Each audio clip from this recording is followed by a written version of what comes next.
right under my very roof, right under my very nose. My own daughter, and this stranger. Stranger? I've known Billy all my life. Well, he's no better than a stranger to me. But Mrs. Franklin, In my own front parlor, too. No shame, no nothing. But, Ma, we were only kissing. Only kissing? Only kissing, she says. Well, you're her father. What are you going to do about it? I thought it was kind of sweet. Sweet! Now, Maggie. Look, his own flesh and blood cavorting with a sculpin spalpeen. Mrs. Franklin, I want to marry Cora. And he thinks it's... Marry? Maggie. Out. Out. You wet-eared young whelp, feeding off of me and corrupting my daughter. Mrs. Franklin? Mother, we're in love. Love? You don't know the meaning of the word at your age. Back to that filthy hole in the ground you call your mine, you grimy-handed gopher. Now, wait a minute, Maggie. Mrs. Franklin, honest. Get! And if you ever so much as poke your head inside this house again, so help me, I'll flatten it. But... Get! Dirt grubber. Thought he could come in here and sweet-talk you away, did he? So you could wash and skull-drag for him the rest of your life, did he? Not my daughter. Never. Oh, Pa, what am I gonna do? Oh, don't worry, honey. Everything will be all right. But Billy and I were gonna get married this week. Oh, can't you do anything with her? Cora, I've been married to your mom for over 22 years, and I had to learn when to keep my mouth shut. There ain't nobody can out-argue your ma when her dander's up. No, sir. She's a holy terror.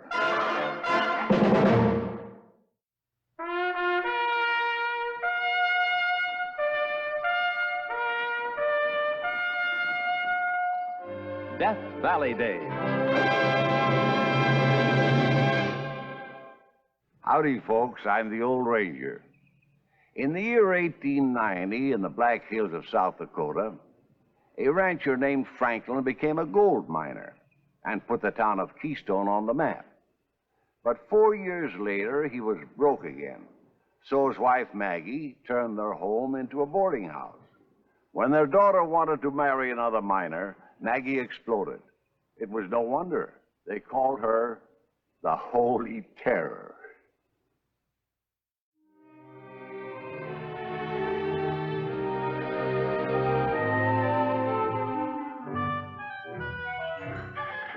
After 6 and that girl still lazing round in the bed. Cora! 8 boarders in the house and they all want their eggs sunny side up. I can't do it alone. Why do you always have to get under my feet at breakfast time? Sorry, honey. This ain't no time of day to be at the kitchen table. Well, if I don't figure out some way to pay old Henry Pardee, there isn't going to be any kitchen table, and not much else either. That conniving old leech been pestering us again for his money. Honey, you can't call a man a conniving leech for threatening to foreclose for money that I've owed him as long as I have. I'm just trying to figure out a way to stall him off. He's a conniving old leech. We've already paid him enough in interest to keep him fixed for life. Cora! That girl. Been moping ever since I run that young good-for-nothing dirt grubber out of the house. Cora! What's the matter? Are you deaf?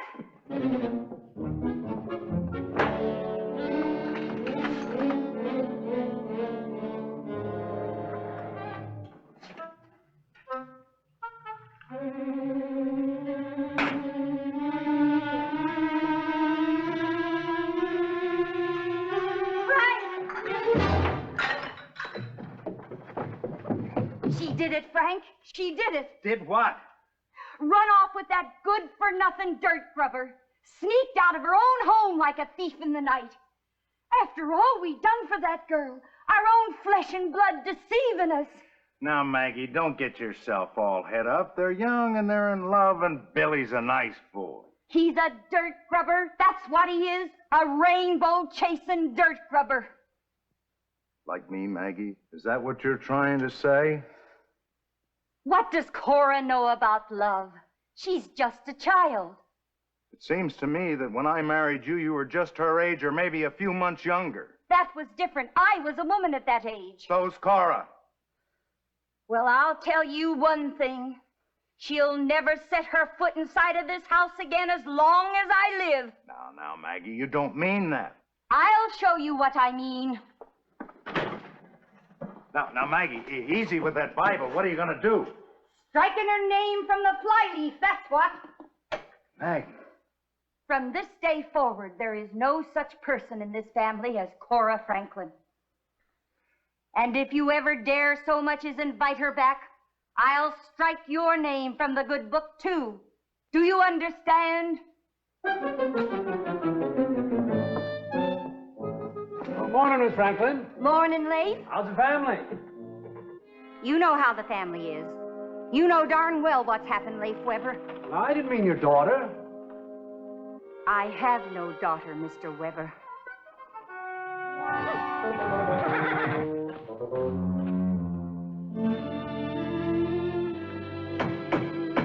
Mother? It's me. Ma, please.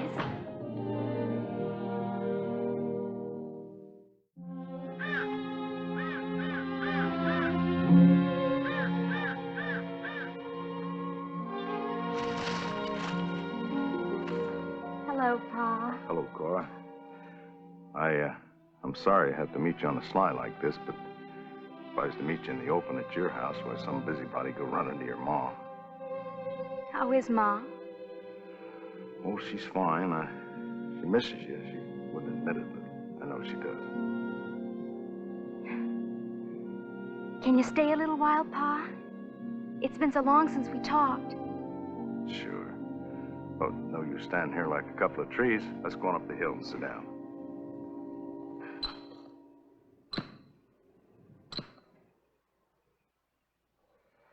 Yeah. Marriage sure agrees with you. Well, who wouldn't be happy married to a man like Billy? Your ma wouldn't, for one. Oh, do you think she'll ever forgive me, Pa? Maybe in time. But you don't dare push her. It'd just make matters worse.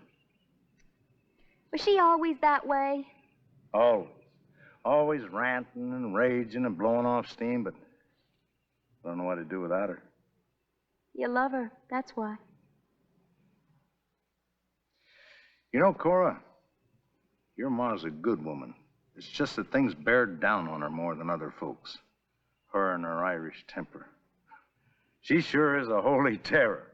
Oh, I love her too, Pa, in spite of everything. Sure you do. Well, I gotta be getting home. Fix supper for Billy. You know, Pa, I wish you could come by for supper sometime. I said I wish you could come. What's the matter, Pa? Where'd you get that? I don't know. I guess I just picked it up. I must have knocked it off without noticing. What is it? Gold. That's what it is. Gold. Is there a vein? Is there a vein right at the grass roots? See them stringers sticking out of that ore just like wires? And I think we were sitting on it all the time. I gotta go get a notice board and stake this claim. Then I gotta hightail it to the county seat. Tonight? Why, don't dare wait till tomorrow. Things like this have a way of leaking out. Why, somebody might be watching us right now. Oh, I don't think so. It's pretty deserted up here. Oh, I can't wait to register this claim. I'll tell you what. You go home and make like nothing happened. Tell your mother I'll be back sometime tomorrow. Me tell her? Oh, yeah, I forgot. I'm so excited. You'll have to. Well, I can't. I haven't got time. Besides, she'd ask a lot of questions, and the way she blows off, half the town will know it in no time. Oh, I'll just have to go without telling her. She'll be awful mad. Not when I tell her we gotta go, mind. Say, you know something, Cora? We got your mother to thank for this strike.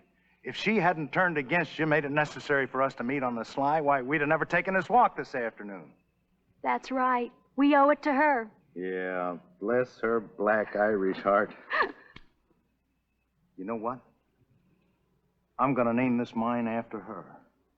And what's more, I'm gonna make her an equal partner. Come on. Where are you going to be taking him, Frank? None of your business. Well, Who? excuse me. They be gone all night.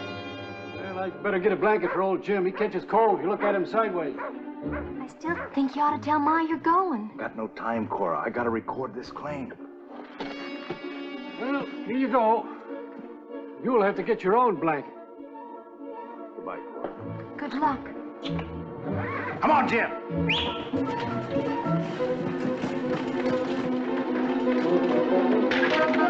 Hey! Late! Hey, Late! Come here, take a look at that wheel. Oh, well, the axle's bent. Take less time to hitch up another rig. I'll be right back. Hurry up.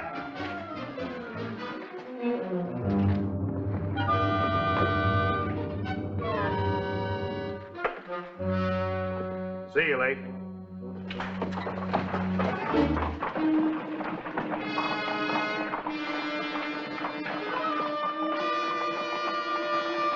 Well, that darn fool, he forgot the blanket.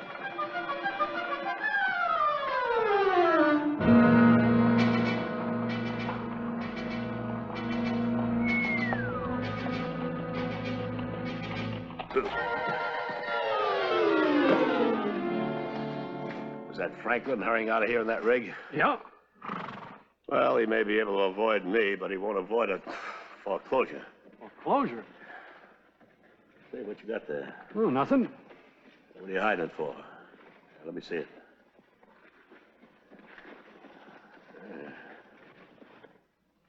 Where'd you find this? In a buggy. Funny place to strike gold, ain't it? This is no time for jokes. This is rich ore. Where'd it come from? Franklin must have dropped it. Franklin. Yeah, he came in here and hired a rig. Had to switch for another one, kind of a loose wheel. Fit to be tied, he was. Where was he headed? He just said he'd be back tomorrow. Hey, you take care of my horse.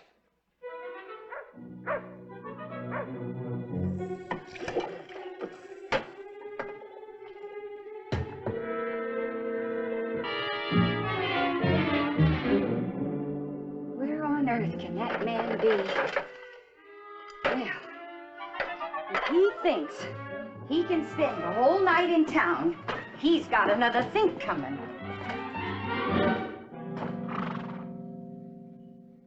Oh, evening, Miss Franklin. You ain't by any chance seen anything of Mr. Franklin, have you, Leif? No, I haven't, Miss Franklin. Not since he rented one of my buggies and drove off late this afternoon. Rented a buggy? Why? What for?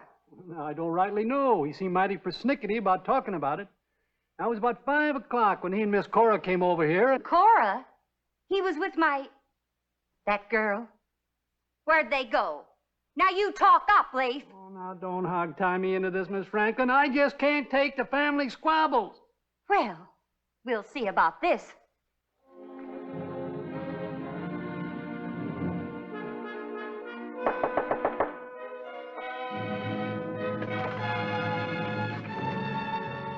Mrs. Franklin. Mother. Oh, Ma. I ain't your ma. Where is he? Who? Her pa. Hasn't been here. She knows. She was with him this afternoon. Yes, you'd best look guilty, miss. Now listen, Ma. Where is he now? Well, he's all right now. Don't worry. He'll be back tomorrow. Tomorrow? Well, if he's out gambling or soaking up liquor with some of those no-good cronies of his... Oh, no, Ma. Honest, he ain't even in town. Ain't in town? Where is he? I wouldn't know. He had business. You're both of you lying to me. Well, I'll tell you one thing. Something's happened to him. You're just trying to keep it from me. I'll comb the town till I find out for myself. No, Ma, please. He wants it kept a secret.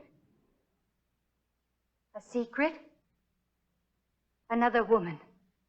He wouldn't dare. Pa made a strike and went to Rapid City to record it. A fine strike it must have been. He didn't even bother to tell his own wife about it. He's naming it for you. That's how much he cares. Likely. And he's making the deed half in your name. I don't believe it. Ma, honest. You're a fine one to talk about honest. I was a fool ever to come here in the first place. Oh, Ma, please.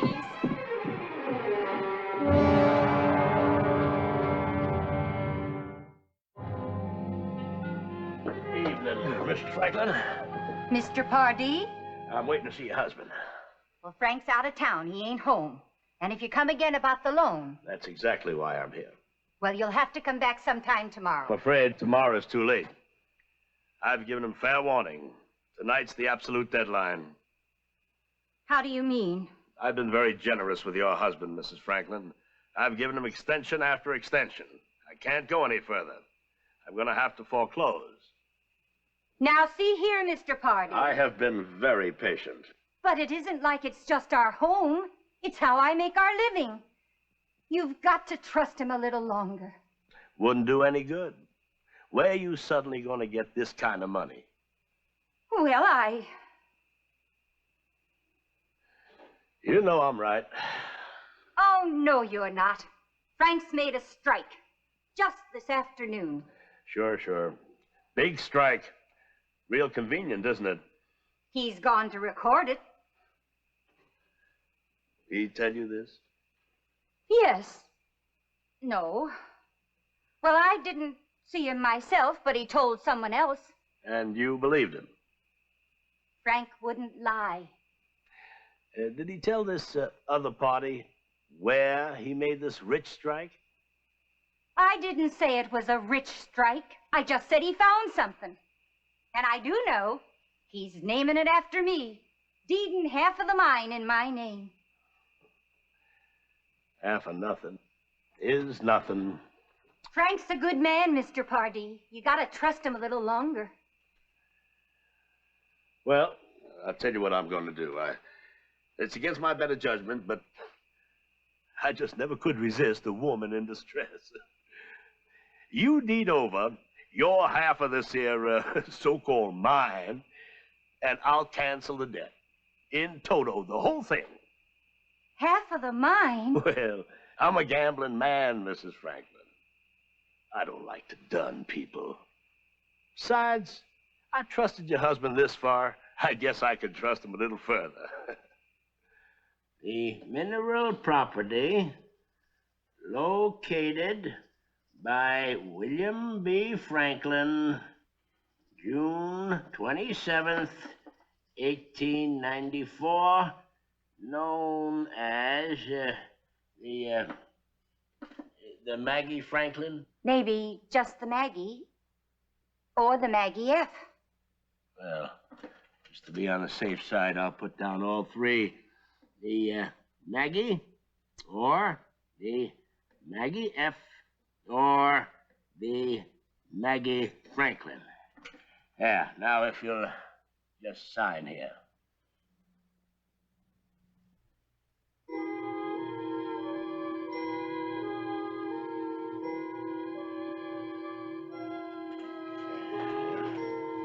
Thank you. Thank you, Mr. Pardee. I'll never forget this.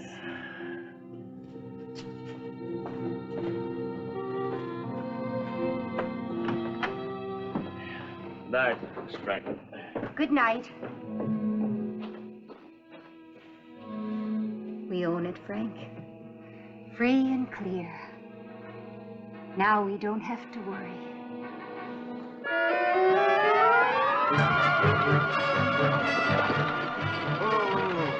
Maggie! Maggie!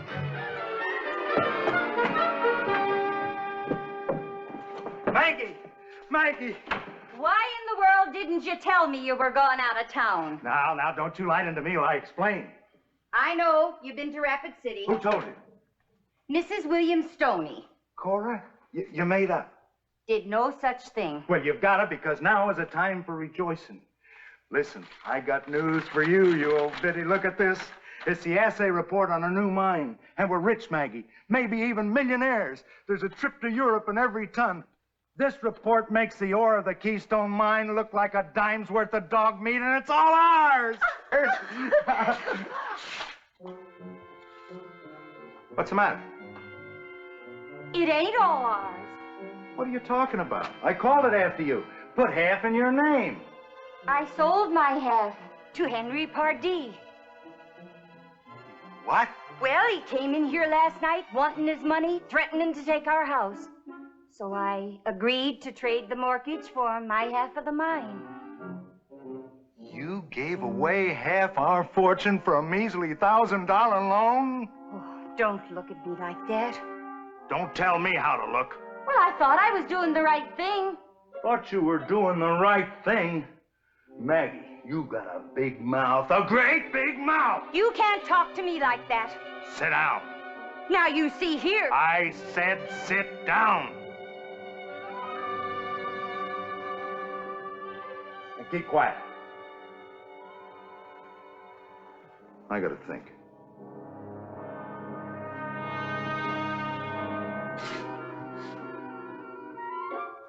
Was there anything in writing? Well, Just answer the question. yes. We ain't got a prayer.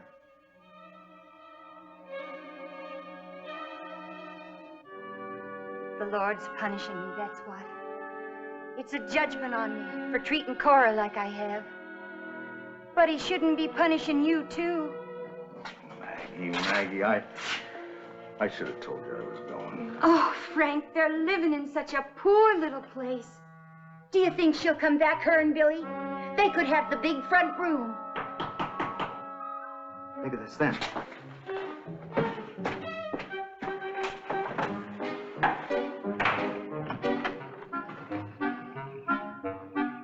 Frank, I heard you were back. You hear things fast. Well, I keep my ears to the ground. Speaking about the ground, Why, you conniving leech, coming here and bullying my wife into signing a paper. now, Mrs. Franklin isn't exactly the kind of woman one bullies. I made her a sporting proposition, and she gratefully accepted. I ought to punch your head in. It's no way to talk to your partner. After all, I am your partner for what it's worth. How much is it worth? Tell him to come in, Frank. No use letting all the neighbors hear.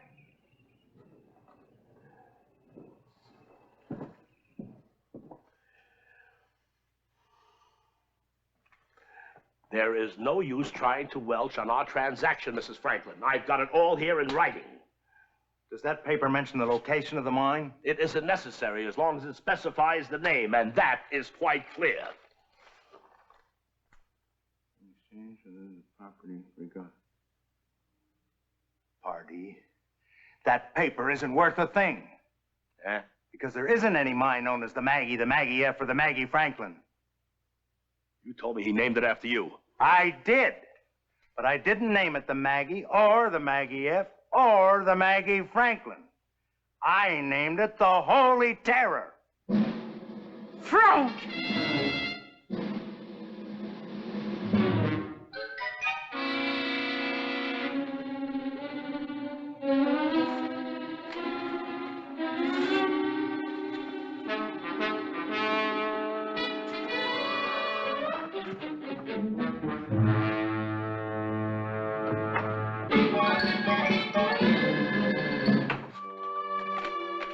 Morning. Oh. Let's go tell Cora. Right. Wait, I want to put her name back in the book. Later. Oh, but I want to do it now. I said later. Yes, dear.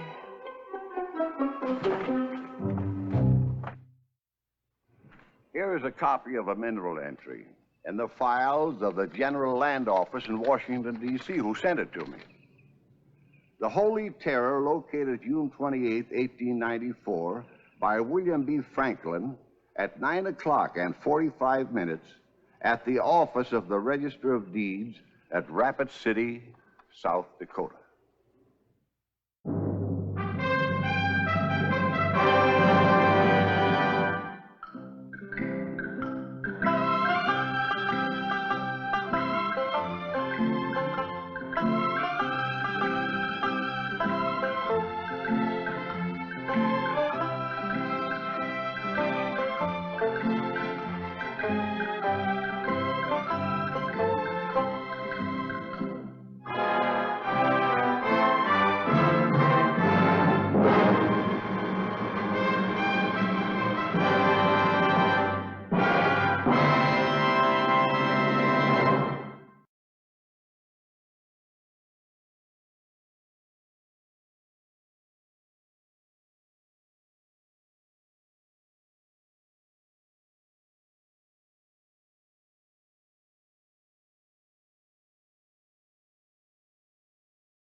Indians at the line shack.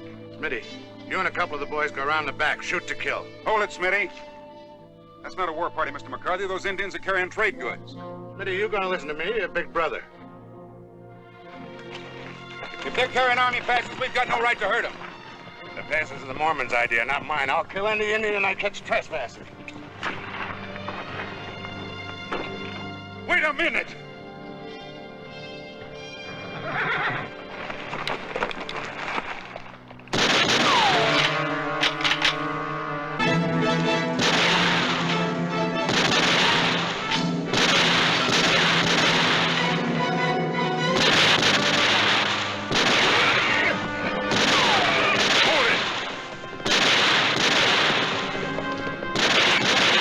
Stove your head in. One of them got away.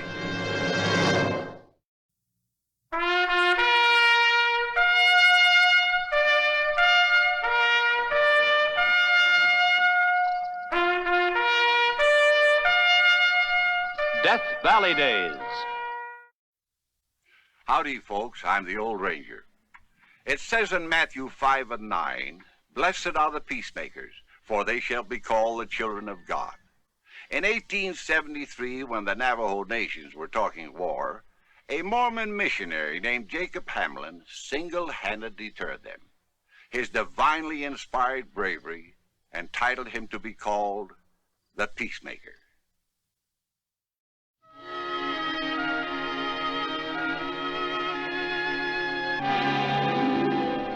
I want to thank you for the blanket, Estelle. Very beautiful. It is to thank you for making peace among our peoples. We're all children of God. I gave my word that my people would live in peace with their Indian brothers. This pass you made on me give us a strong medicine. We are free to trade and travel. You make sure your braves carry them. Oh, Joseph?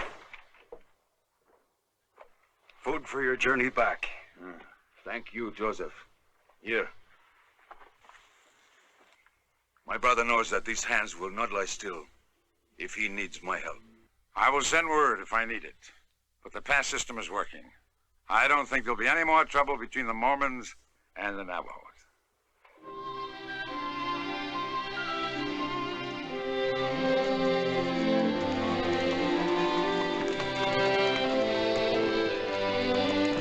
Peace in our land again, Joseph. Peace with our Indian brothers. It's a wonderful feeling.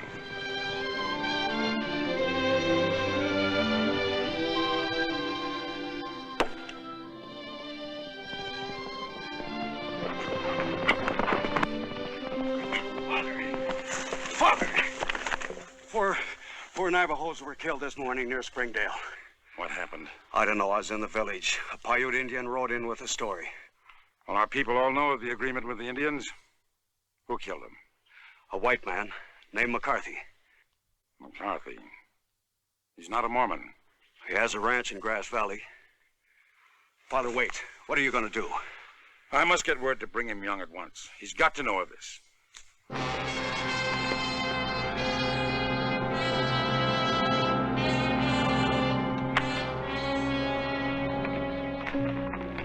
Father, please let me go with you. I must go alone. President Young has given the task to me, not to my sons. But it's too dangerous going into the Navajo Nation alone. Joseph, one life is very unimportant compared to the lives of the saints and the interests of the kingdom of God. Well, at least take this. You should know by now I put my trust in the Lord. Ride to the fort, tell them what happened.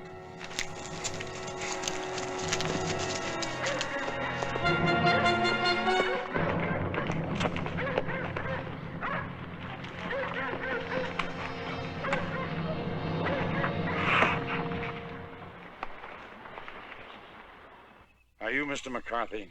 That's right. My name is Hamlin. Jacob Hamlin. I've heard of you. What happened out here, Mr. McCarthy? What business is it of yours? Because of your thoughtless violence, the Navajos are forming a war party.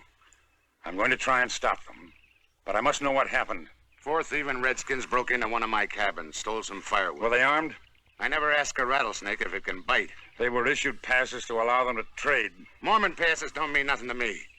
I'll kill any redskin that sets foot on my property. If the Navajos start a war, hundreds of settlers will be wiped out. The killing will never stop. Don't you know what you've done?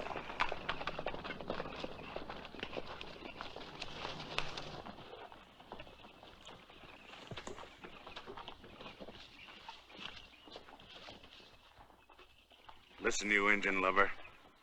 Get on your horse and get off my property fast. I'll go. But you'll answer to the authorities for murdering those men.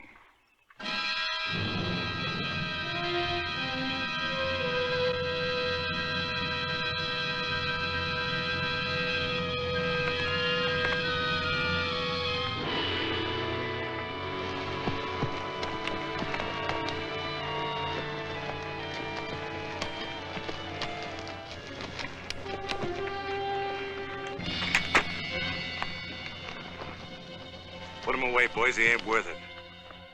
Now you push Leather out of here while you still got a head on your shoulders. All right, McCarthy. Smitty?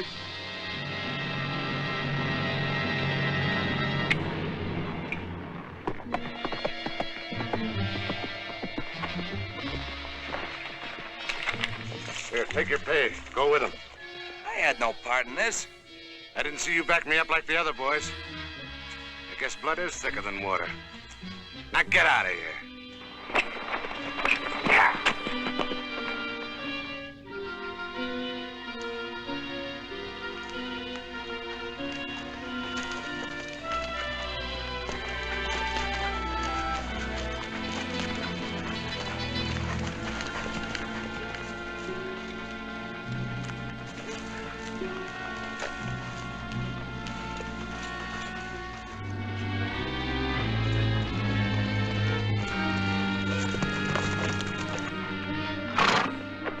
Glad you changed your mind, Smitty. It wasn't my idea. You had to be the big hero, got me fired. Mr. Hamlin, this is my brother, Smitty. McCarthy's not a good man. You're better off away from his influence. You gonna get me another job, mister? Huh? McCarthy paid good money. For shooting unarmed Indians? They was trespassing. Trespassing. And for this, the needless slaughter of innocent souls. So, Indians? They're animals. You're wrong, Smitty. Everybody's got a soul. Even you. With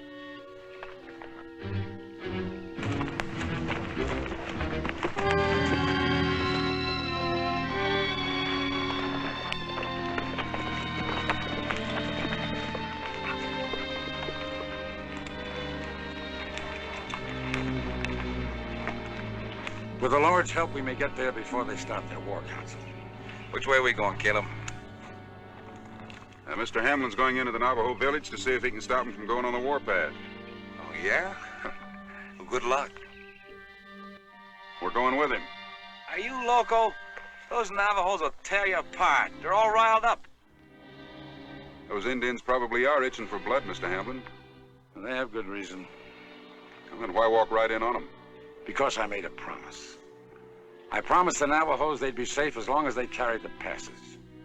Now there's a chance, if I can show them that I haven't lied to them, they may listen to me. So he made a promise. Well, we didn't. Let you and me ride the other way. St. George, Santa Clara, there's lots of good spreads up that way. Let him get his scalp cleaned off. It ain't our worry. Well, your brother's right. There could be trouble. Goodbye. God bless you. But Mr. Hamlin! There's 100 Navajos in that camp. He won't stand a chance if they get their hackles up. You know, you don't meet a man like Jacob Hamlin every day. Now, there's something about his eyes, the tone of his voice. I've seen what all he's done for his people. It's not something you put into words. It's just a feeling you get. He's a great man, Smitty. Well, a great man's got a scalp, too. That's McCarthy's fault. If he hadn't killed those Indians, there wouldn't be this mess. So what? It ain't our trouble. You helped McCarthy, and you're my brother. He's gonna need all the help he can get. You coming? Are you out of your fool head? Maybe, but I'm gonna help him. And you can go to St. George.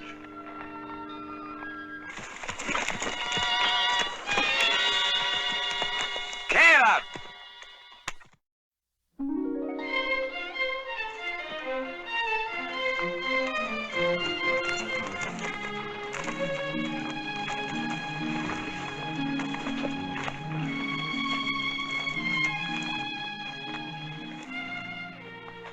We'll rest the horses and then go on. We've got to get to Hestel before the trouble breaks out. Before trouble breaks out. Mister, you already got trouble. It's all around us. Up in those hills, behind rocks, in the brush. This is Indian country. I know. But they won't try anything till they've had counsel. They'll give me a chance to speak. If they don't cut out your tongue before. Passes to Indian. What are you Mormons trying to prove, anyway? Why don't you go back where you come from and mind your own business? Go practice your mumbo-jumbo in your own neck of the woods. Come on, Caleb, let's get away from this halo polish here. Hold on a minute, Smitty. It's not mumbo-jumbo. Maybe you don't know of God, of love, of compassion, but the Indian is not an animal. McCarthy's the animal. Those passes were good. They worked. The agreement worked. Till McCarthy started this trouble again. Now we've got to stop the violence. Over that rise, a smoke signal.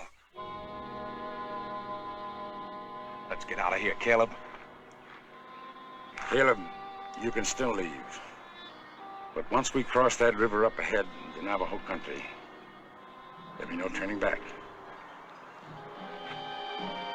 Let's be going, Mr. Hamlin. Go ahead. Get your head tore off. They'll string you up spread eagle for buzzards. Well, not me. I'm getting out.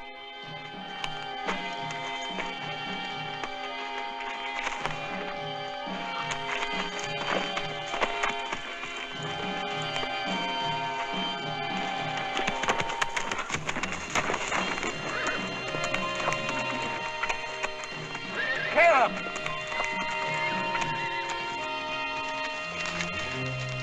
Put that away. I want them to know we're friendly. I said put it away. Come on, let's go.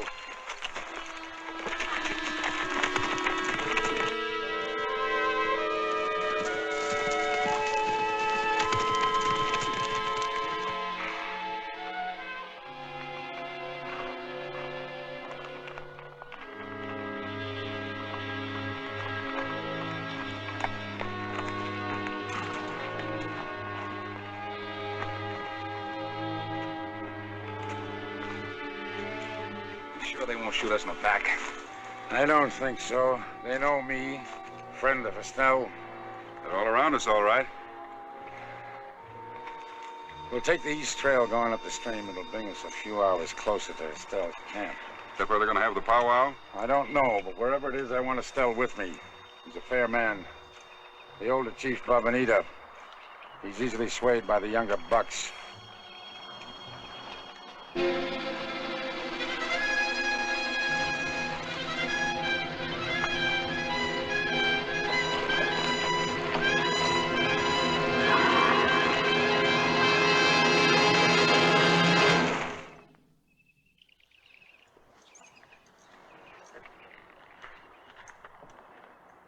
Don't touch your gun.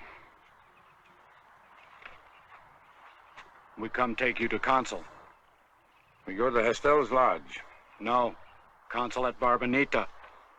We talk with Hestelle, our friend. Go to Barbanita.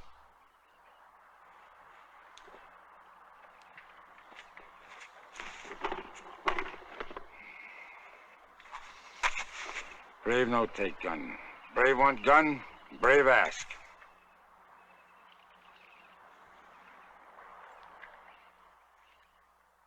Give me guns, boy. Tangway, you remember me, friend of Estelle. The man who killed your brothers is not one of my people. Go, get your chief, get Estelle.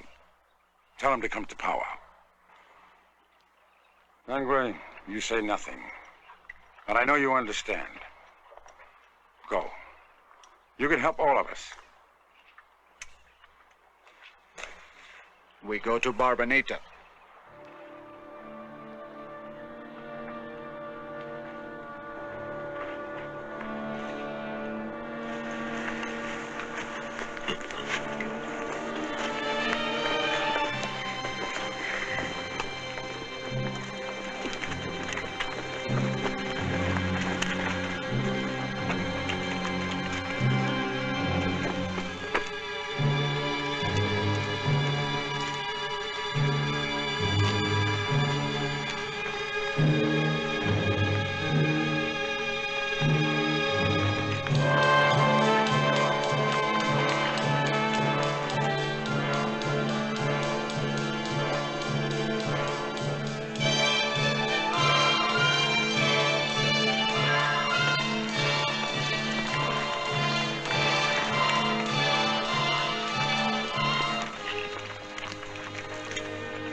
here? My brother Barbenita speaks with face and shadows. No talk here. Talk in council. Come. Is Estelle here? What about my friend, Kinichi? Is he here? Kinichi sits with ashes on head. 2 sons, killed by your people.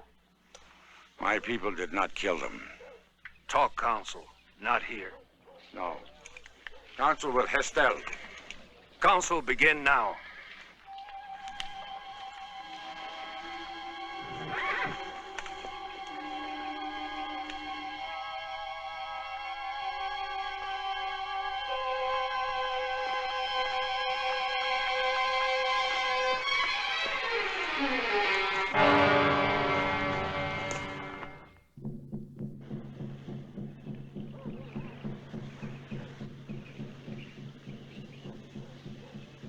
What happens now? Well, the council is very formal. In a short while, one of the men will get up and tell his side of the story. All we can do is sit and wait. But still, we've got a chance. That him?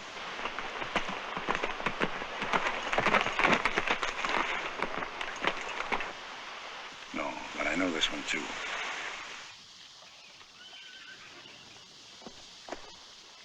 For all your lies and our murdered braves, this is our answer. Anashoka, you're in council. Don't dishonor it with your knife. The knife is a symbol of honor for the Navajos. You remember the ways of my people well. I respect the ways of your people. They're my people, too.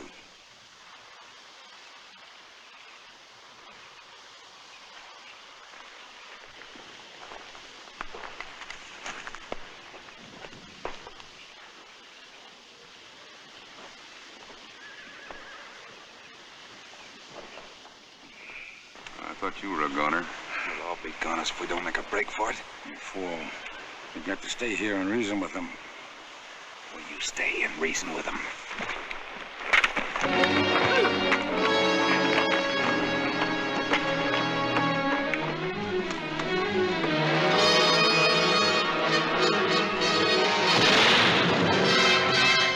Those murdering savages. Show no grief. Died like a brave. You must show pride.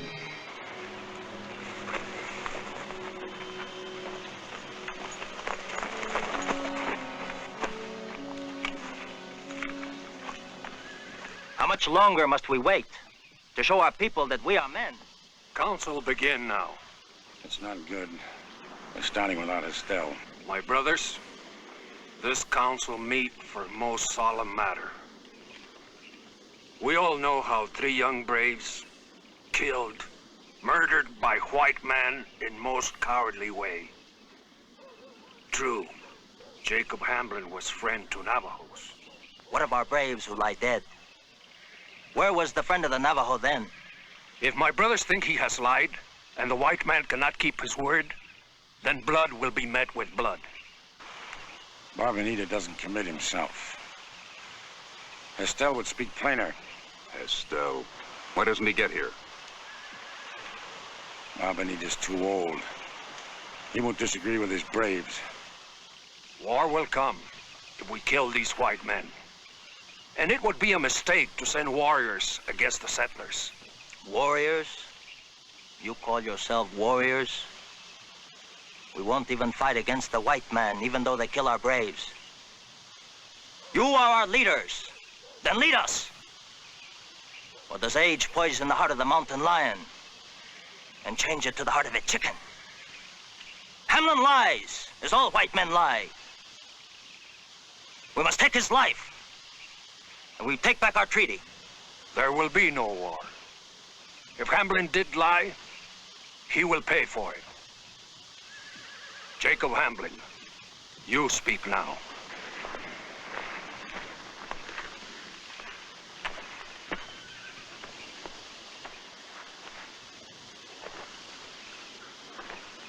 I came here freely, without fear, to stop a needless war.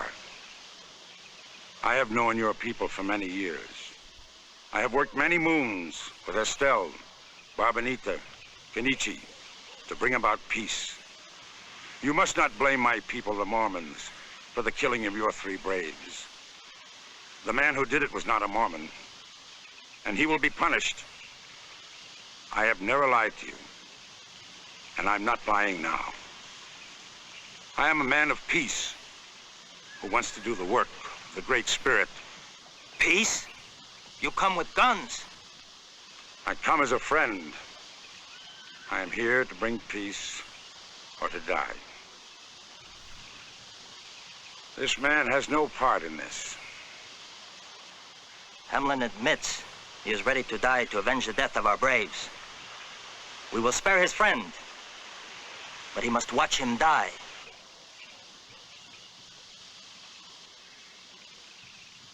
Take him away.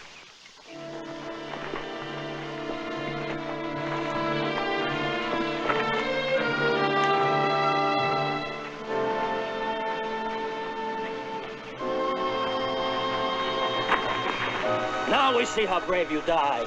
We'll flip. I said I had not lied, and yet you wish to kill me. I could take the life of your brother Tanasoka, but I won't.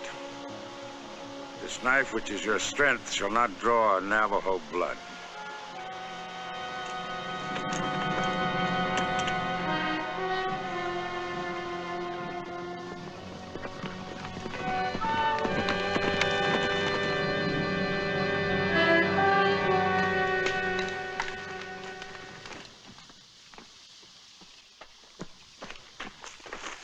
This man is our brother. The truth lies in his heart. He does not lie when he says that his people did not kill our braves. A white man killed them. True, but they were not of Jacob Hamlin's people, and already they are being punished. We must not dishonor our name with false vengeance. We live in peace with the Mormons. Thank you, Estelle. Thank you. And thank you, young man, for bringing your chief. Were you not afraid? No. We're never afraid of our brothers. And these, your people, are our brothers.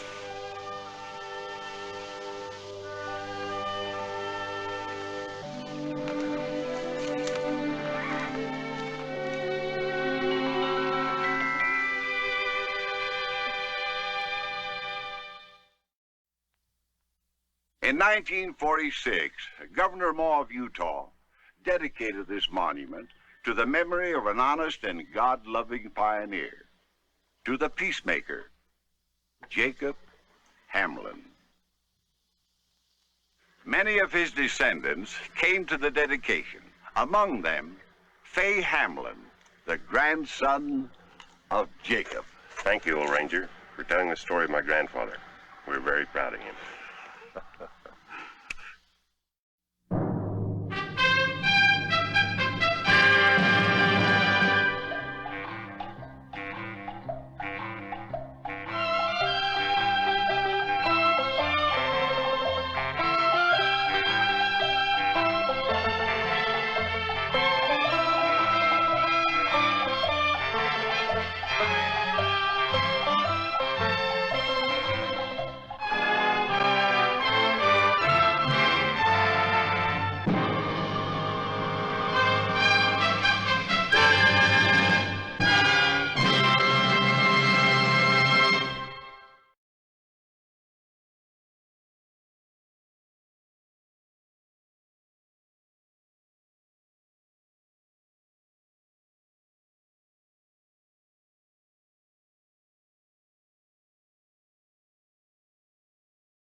Please, Bob.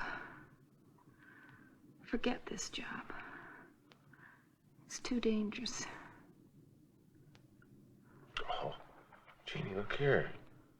My lucky charm. Posse hasn't even come close to me since you gave me that. worry about you. Don't go. This is the last job, Jeannie. The last ride for the Daltons. And I'm going to take you away someplace. Maybe Brazil. Someplace in the sun. Get you well again. Just you and me. Whole new world. Bob, we better get moving. All right, I'll be right out there, Grant. Jeannie. Jeannie. Jeannie!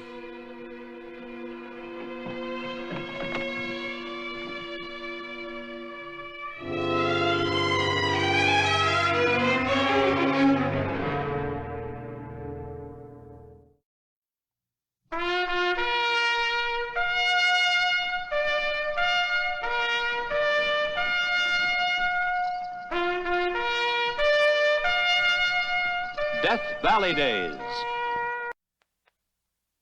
Howdy, folks. I'm the old ranger.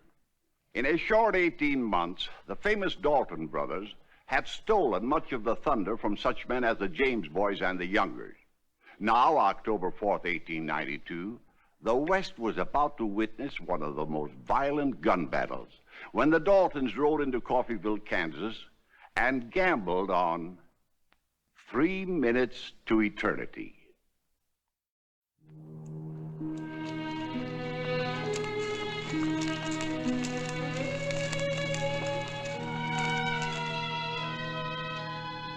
Remember this spot, Bob? A lot of speckles we hooked her when we were kids. We ain't far from the house, Bob. Why don't we go see Ma? You out of your mind? You think the law don't know where your ma lives? They might be watching the place. I ain't been home in months. So I'll sing you to sleep tonight. Shut up. If you want to see Ma Emmett, you'll see her. Well, it's too risky, Bob. Go on, Emmett. Grat.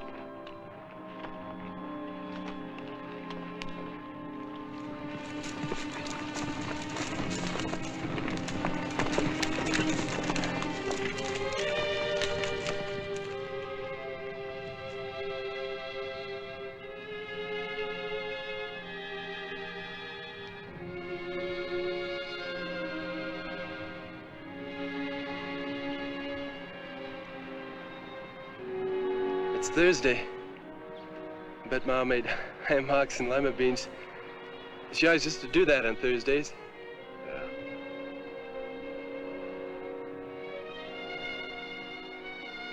It's Ma. Yes, she looks tired.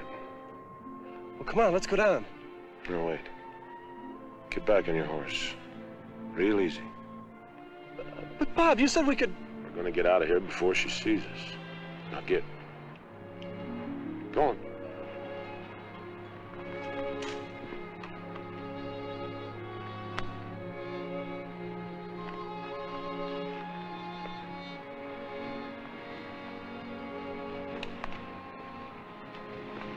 What's the trouble, Bob? Us.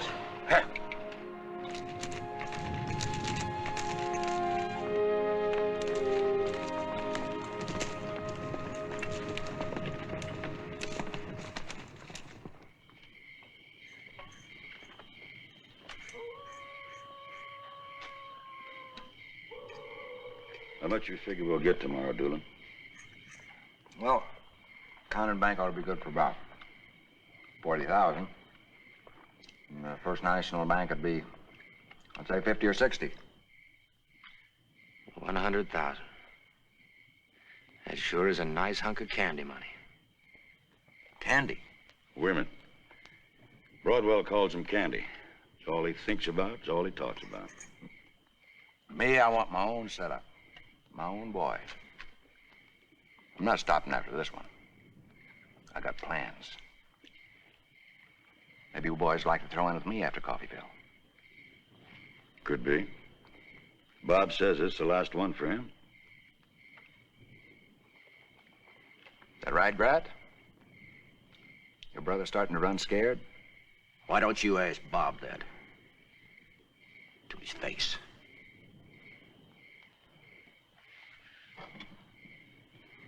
Bob better have something to eat. Take him easy.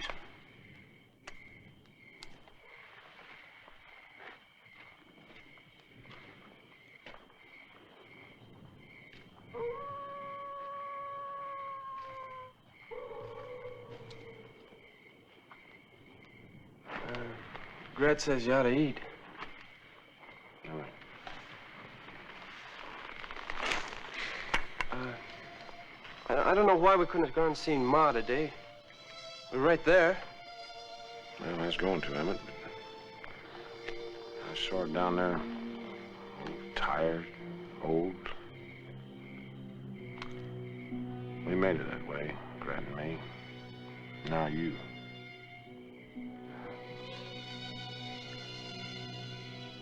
I sure would have liked to seen Ma. If only for just a few minutes, anyway.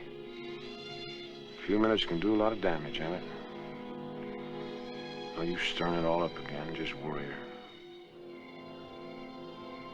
Ma said one time, bring me home dead someday. My boot's still on.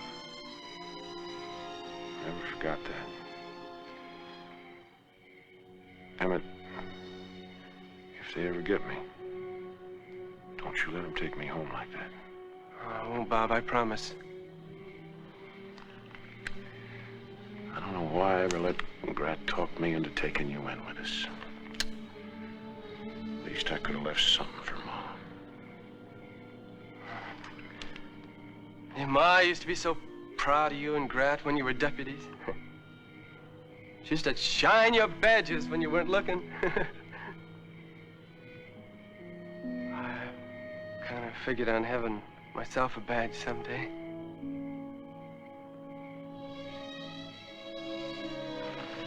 Come on, boy.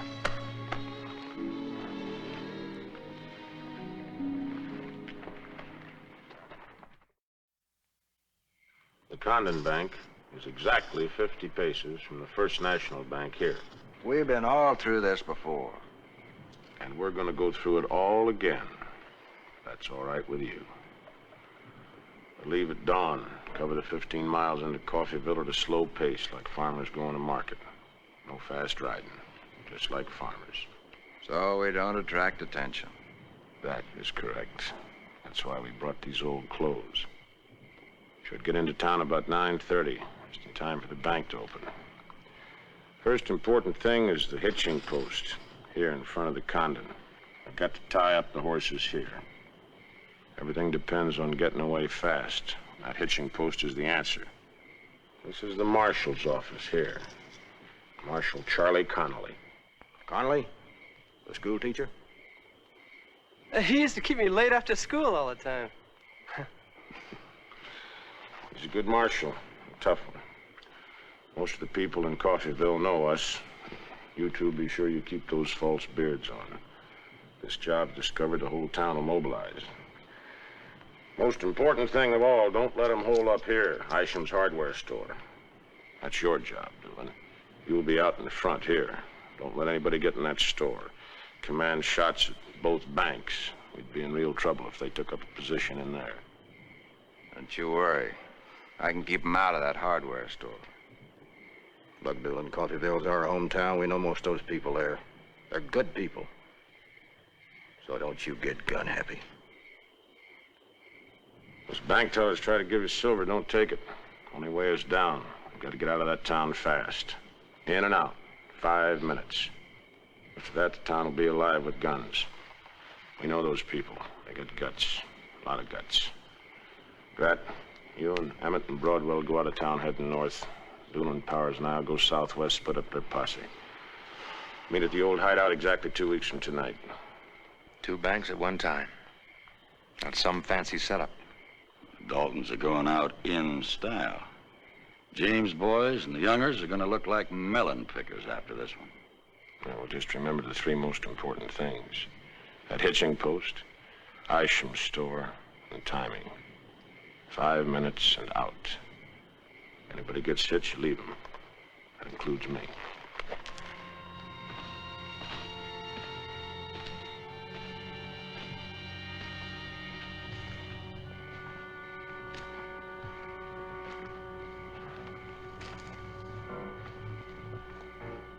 Bob, I'm sorry about Jean. We all liked her. I don't want to talk about it. Well, maybe we should talk about it. This double bank job. After what's happened, I think we should forget about it. No, Grat. We're gonna do this job.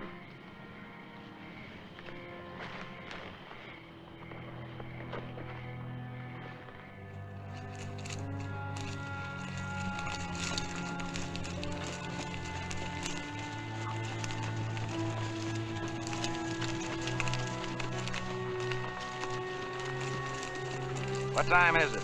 10 after 8. Grant, how many times have I told you to sit straight in that saddle? Well, it's an old habit. Break it. We're not gonna stop to pick you up if you get trolled when we tear out of town. He's been doing that since we was kids. I always told him about it. You just managed to hang on to your own saddle, little brother. You got enough to worry about. Shut up. Told you we're farmers, sodbusters going to market. Now act like it.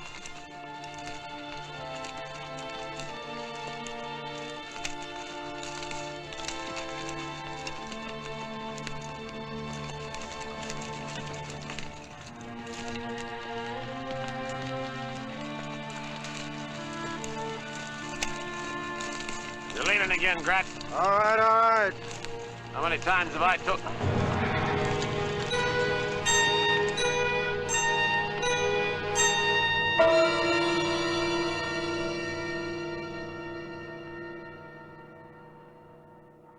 Now what?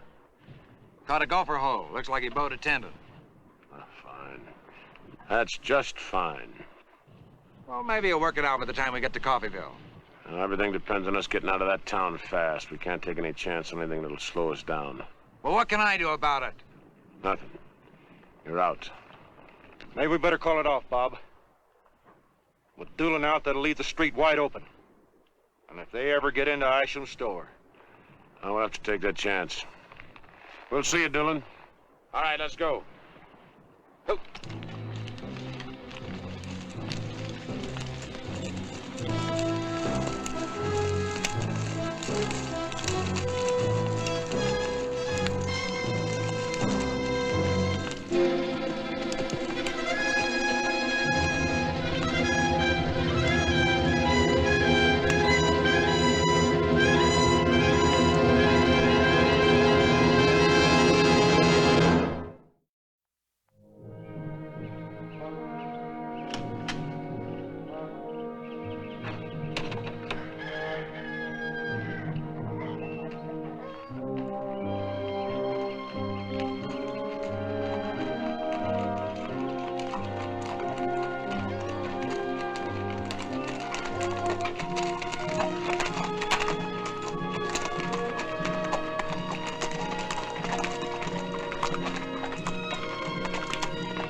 Hey, Bob. The hitching post. It's gone. Bob, we better not. Let's move. Follow me.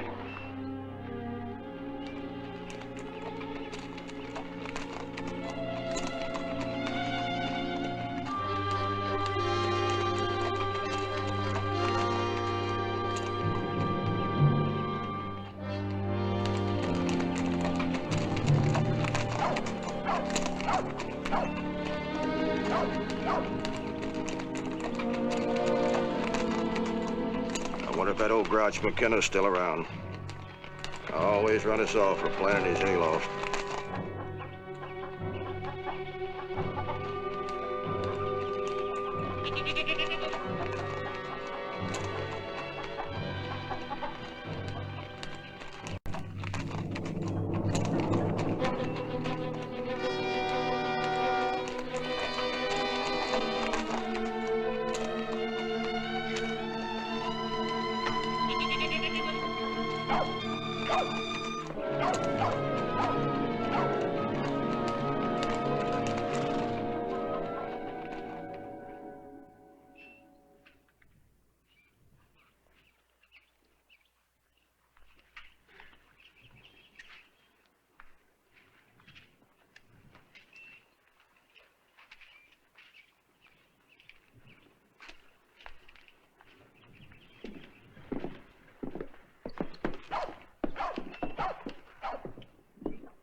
get up.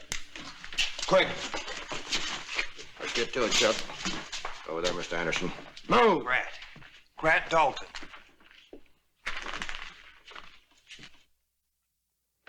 All right, nobody gets hurt unless they do something foolish. Get it out.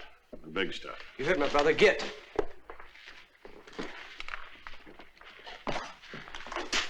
You're over there.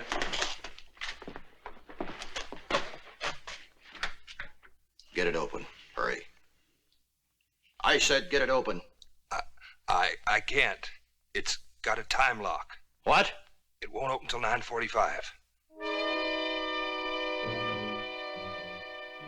3 minutes to go. Now, Bob said we had to get in and get out in 5 minutes. Without the money? He didn't say that. We wait.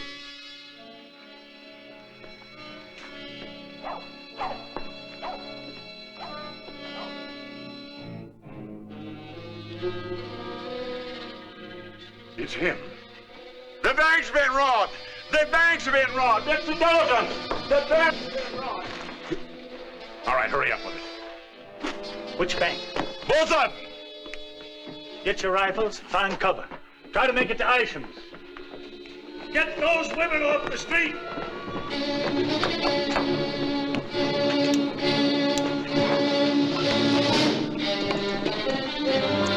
Find cover. Or get to Isham's. We can cover both banks from there. I do. Come on us.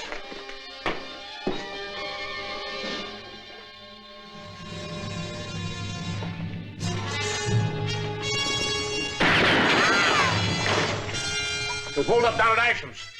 All right, out the back door.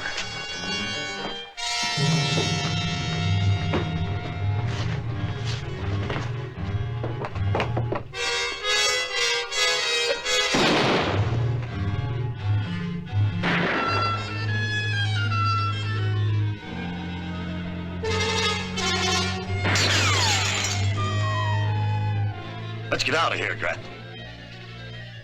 We still got a minute to go. We'll be trapped here. Let's take what we can.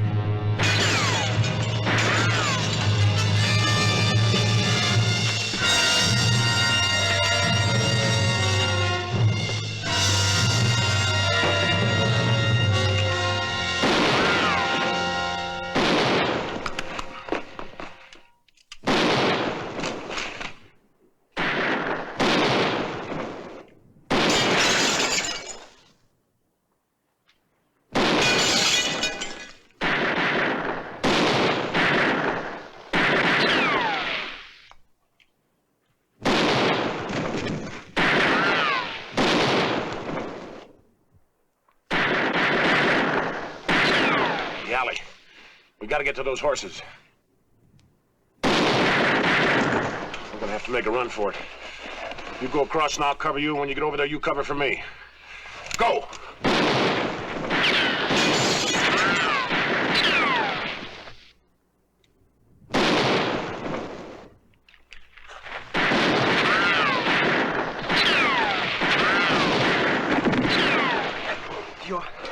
You all right, Bob? Yeah. Come on, move.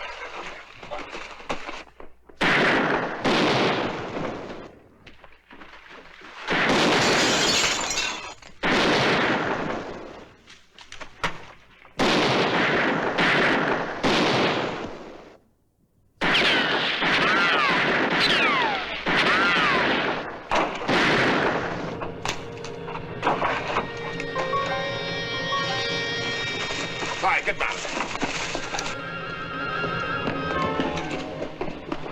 Help him up, Grat. Help me. Help me, Broadwell.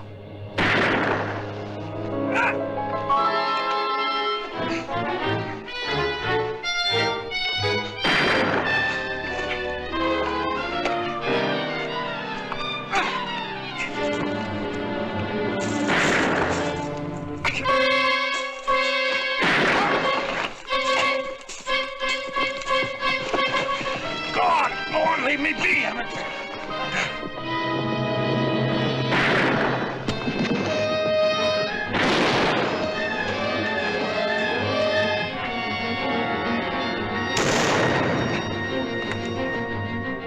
Hold your fire. They're all down, all of them.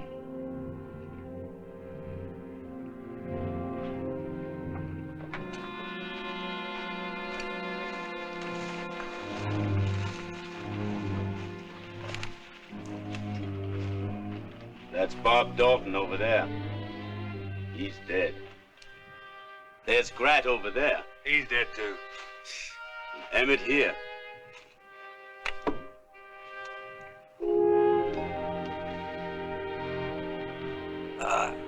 He's still alive. Thank God I didn't kill him. I used to cut this boy's hair. Somebody better go out and tell her mom. Bob, take off his boots. Don't let Ma see him like that, please. Better get him over to the docks.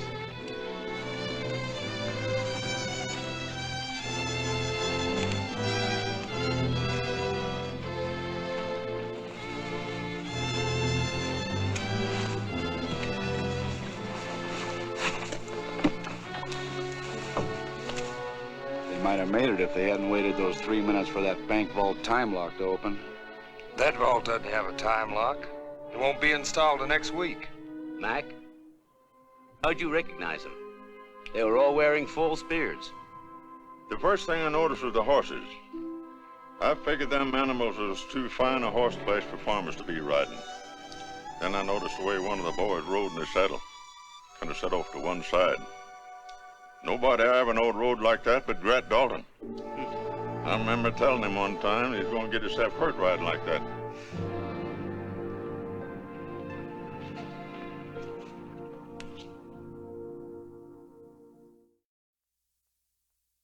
The day of the Daltons ended in what became known as Death Alley, and the West would never forget that violent October morning in Coffeyville in 1892. Now, Emmett Dalton came out of the hospital 5 months later, and he spent 15 years in the Kansas State Penitentiary. After he was pardoned by Governor Hawk in 1907, Emmett spent the rest of his life as a churchman and a respected citizen of his community.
Oh, it's the Murphys. What do they want this time? Helped him fix his fences, raised his sheep shed, and I dug his well for him. It won't sour your blood to be neighborly, Jim. Howdy, Ned, Amy. I've got no more time for mollycoddling those youngsters. They've been married a year now. It's time that boy learned to take care of his place like a man.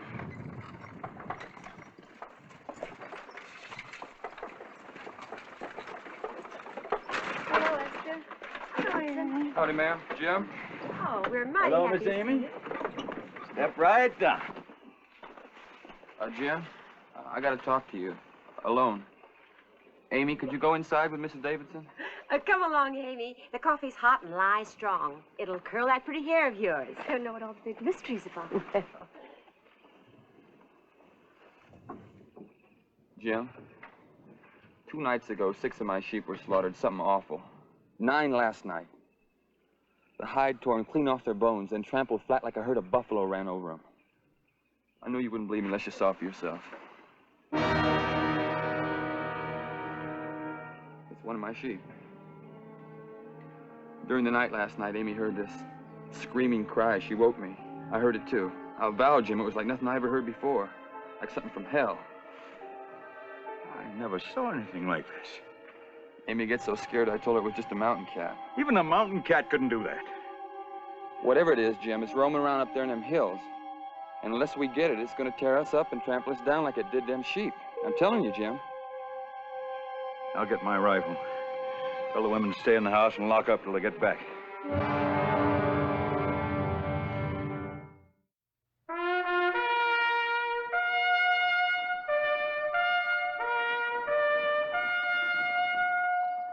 Death Valley Days. Howdy, folks. I'm the Old Ranger. The Old West was given to tall tales of mystery and strange goings-on. But the true story of terror that swept into southeast Arizona in the spring of 1883 caused even brave men to quake in their boots. A frightening creature which came to be known as the Red Ghost of Eagle Creek. You'd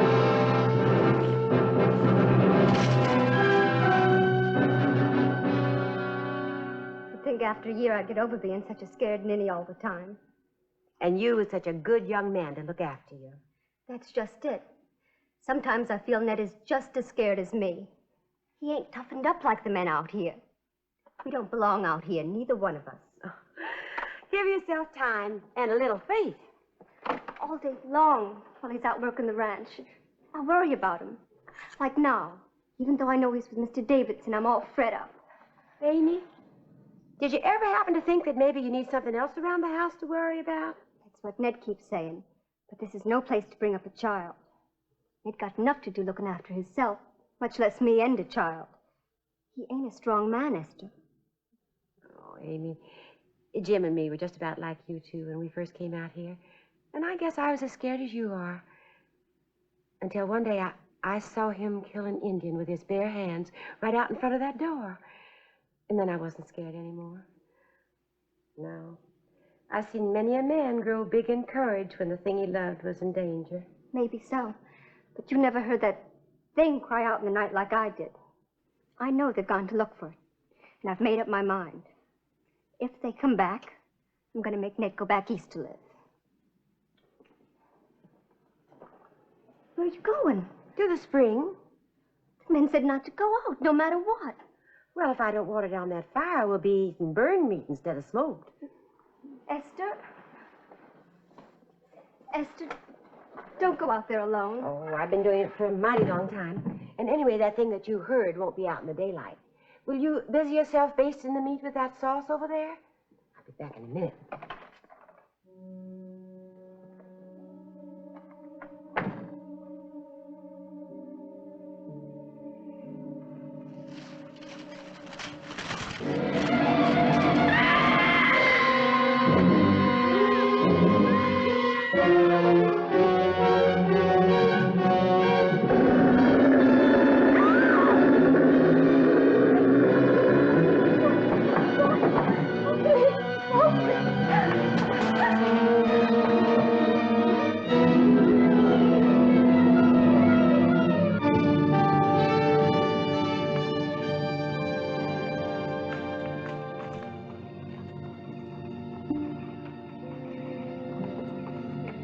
Esther? Oh, Esther! We're home! Man, I'm starved. We'll ride out again first thing in the morning, have another look around. Jim? Ain't nobody answered your call. Ain't like Esther not to come out to meet me. Amy! Amy! Esther!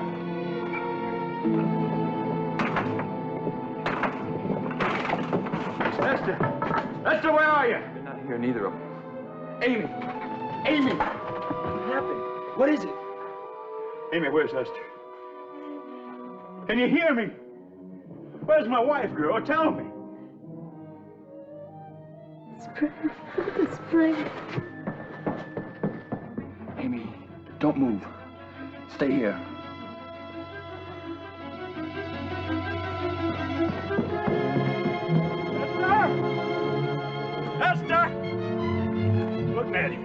It's her bucket.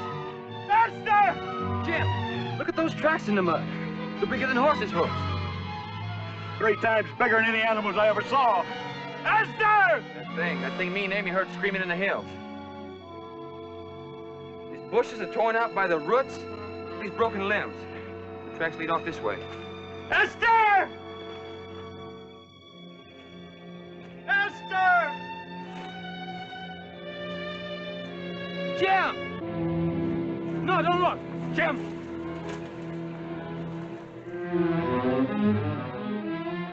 My God, Esther!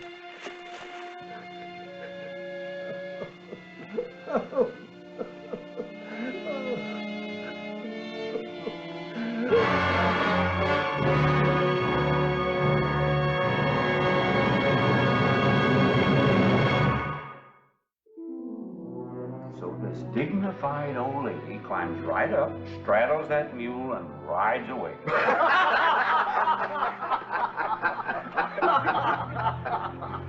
Picture.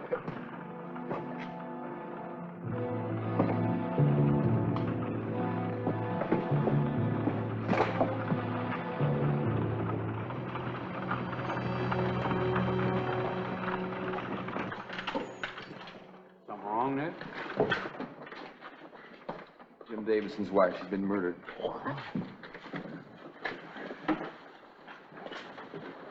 Doc Jason, would you take my wife up to your office? I'll be up in a minute. All right, now, who did it? How did it happen? It's terrible. The same way my sheep were killed, trampled to death, whatever did it. We've seen the tracks, 4, maybe 5 times as big as a horse. I don't know of any animal in these parts that makes tracks like that. It's out there somewhere in the hills. And there ain't a man, woman, or child safe as long as that red-haired monster's alive. Monster? You seen it? No, but we heard it. Heard it? What it Now, sound now, like? Now, hold on. Don't get all lathered up. Now, look, son. You're new in these parts, but I can tell you, we ain't got no monster around here. But I heard it. So did Jim. Ask him. What about it? Jim, what killed your wife? I don't know, Sheriff. Some giant animal. Now, look. If I believed every tall tale that I hear in this town, I'd spend all of my time looking for ghosts and shadows. Now, I want the whole story.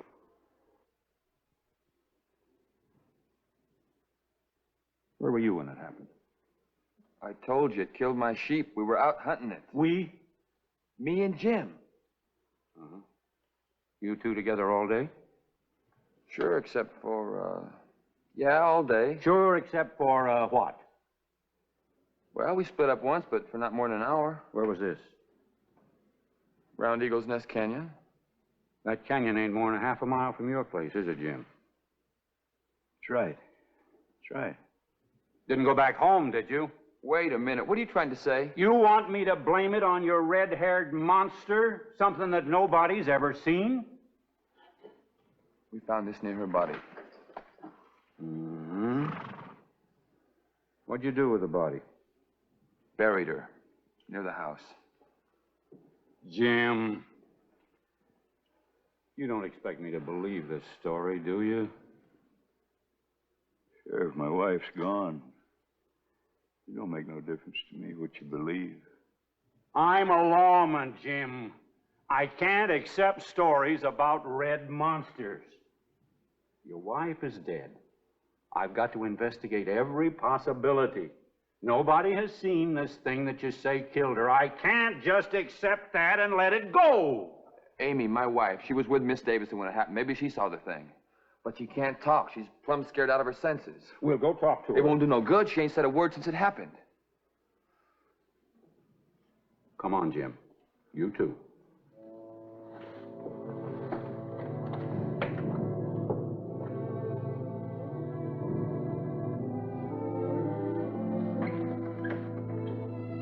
Now try, Mrs. Murphy. Try to talk.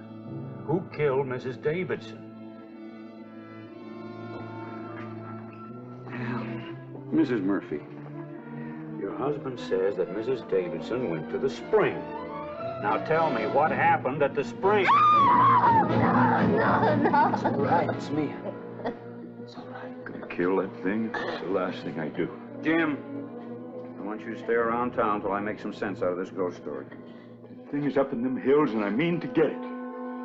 Can't you see? She must have seen something awful. A man murdering his wife ain't a pretty sight to see. You saying I killed my wife? I don't know what to say, Jim. Not yet. Jim, I'll find it. I'll go up there and get it. I promise.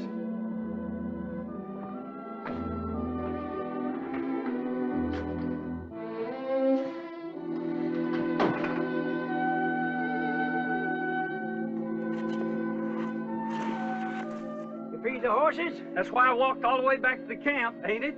That don't mean you done it. You put the coffee on? And a slice of fat back in the pan.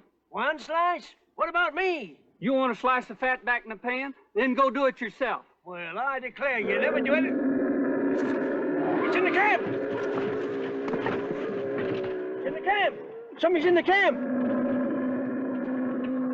Get down, you knothead! There's a horse coming.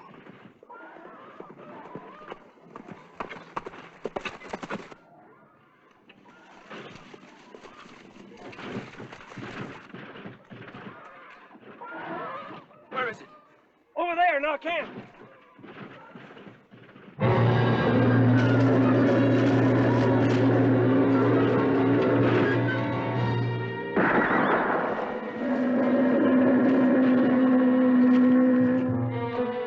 It's going away.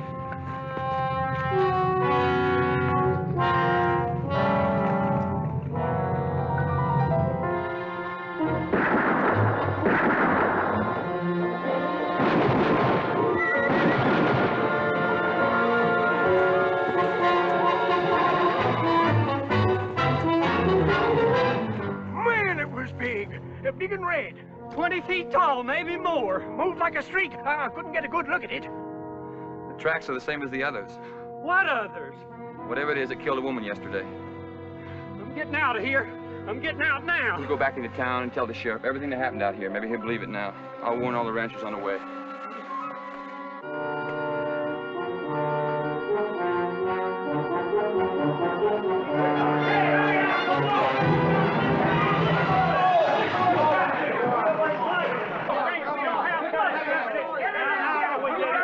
Will you leave him alone? He ain't got any more shells. He sold out of shells before sundown. Now, if you're so scared, work on the barricades. That barricade ain't half high enough. Go on, build it up. Come on, you're right. I seen it! I seen it! I seen it! It's in the hills. It's a devil from hell. That's what it is. No, listen, it's got big wings, and he come down out of the sky and swoop down on my cattle. We'll all be killed. Will you calm down now, Tom? Will you shut up, please, everybody? Now, Tom, just exactly what did you see? I was stabling my horse, and I heard this scream, so I come running out of the stable. It come down from the sky. A great big thing, a red thing, it attacked my cattle. Will you shut up? Now, you're all crazy with fear, and you lost your reason. Now, we've got to keep our heads if we're going to fight this thing. Sheriff, Tom's place is less than 2 miles from here. Now, let's go get it. I still don't believe in ghosts, and I'm still in charge here. Now, I don't want anybody else to get hurt. Neither you or nobody has really seen this thing. We seen it, Clem and me. Didn't get a good look. But you don't know what it is. Now, all we really know about it is it's a wild killer, it's big, and it's covered with long red hair. And it's got big wings and it flies. Now, you didn't see it fly, did you, Tom? Not with your own eyes? No, but listen, it swooped down on my cattle so fast it had to fly. But you didn't see it fly, now, did you? No, but... Everybody's so infernal busy seeing things, and nobody's thinking. Now, if we're going to rid ourselves of this, we've got to organize a posse and track it down just like we would any other killer. Now, we'll start at daybreak. It's probably nothing but a wounded cougar. I've seen them things. Listen. Quiet. That ain't no cougar. No. Sure ain't. It's coming from the canyon. Now, Sheriff, let's go get it. Get yourself killed, we'll go in the morning. It can be miles from here by morning. I'm not letting anybody take a chance out there in that dark. Sheriff, that thing killed my wife. Are you going to give me my guns? Am I going after it barehanded? Guns are in the office.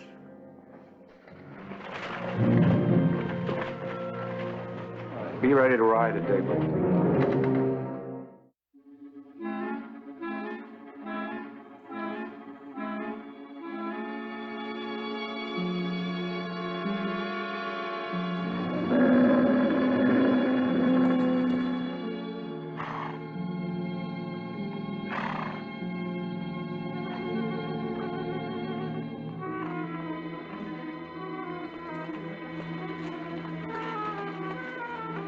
Better rest the horses.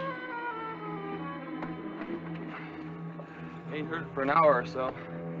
Well, it'll be daylight soon.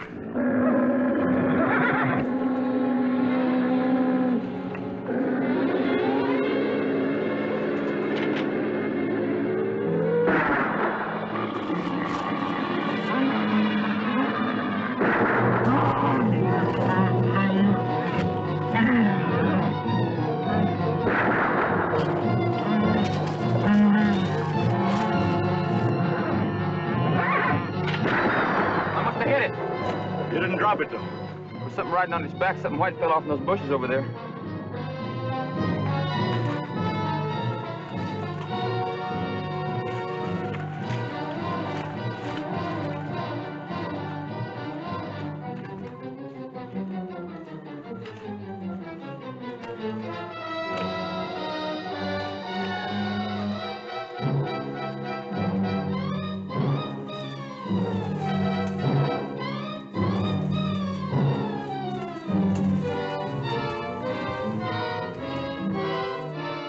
Ned.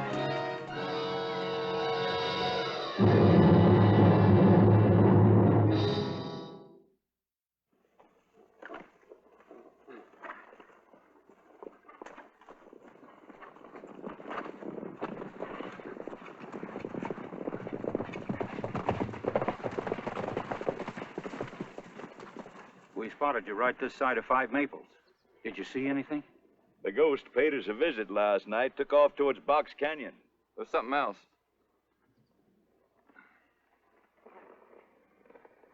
A human skull. It fell off that thing's back when it ran away last night. You sure? There was something riding on its back. Could have been a skeleton. A red ghost with a skeleton for a rider. Well, I've looked for a lot of things in my time, but this beats them all. You sure it's in that canyon? If it can't fly, it's in that canyon. Dismount.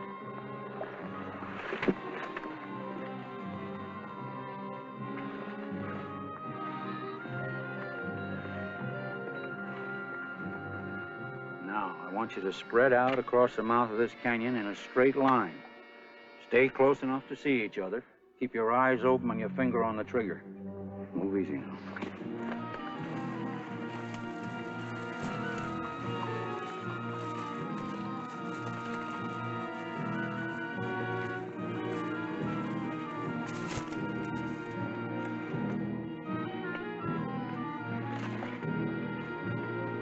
If it's in there, it's got to be in them rocks.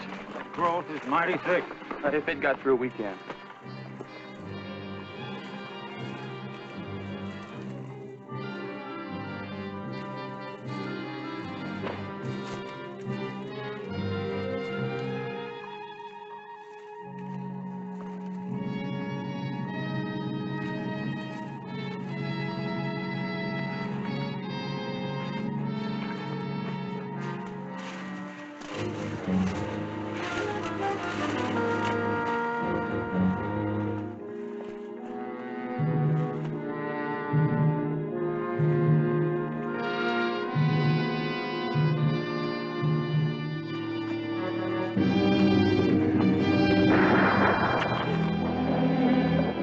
See something?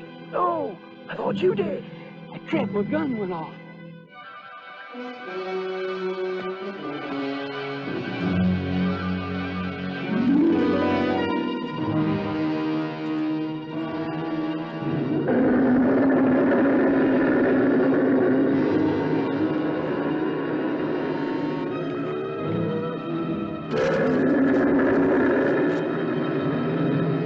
That underbrush is in there!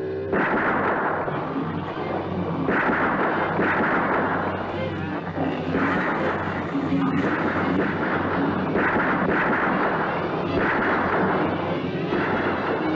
your fire!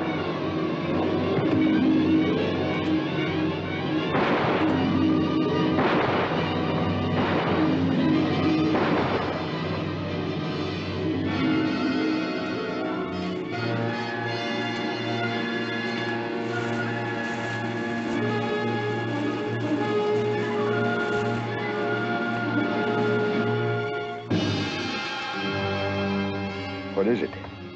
It's a camel. Skeleton tied to its back. A camel? But where'd it come from? Well, I should have thought of. What?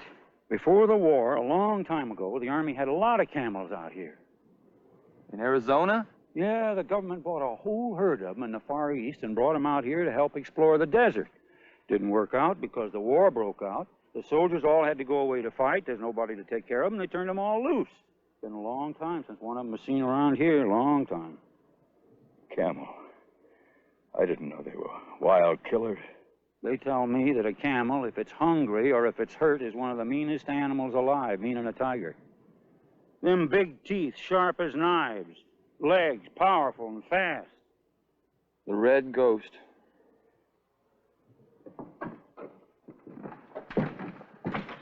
Glad you're feeling better, ma'am. Thank you, Sheriff.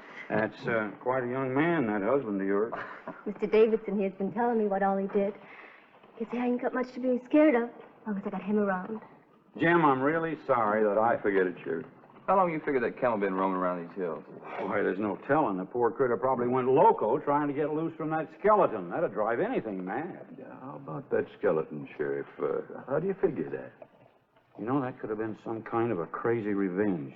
Some killers have a sick sense of humor. Or it could have been that this man was badly hurt and he tied himself on so he wouldn't fall off. Camels are hard to ride. Now, that'd be my guess, but I doubt we'll ever know. Anyway, we're sure glad it's over. We'll be seeing you, Sheriff. You bet. Thank you. Sheriff. Ma'am?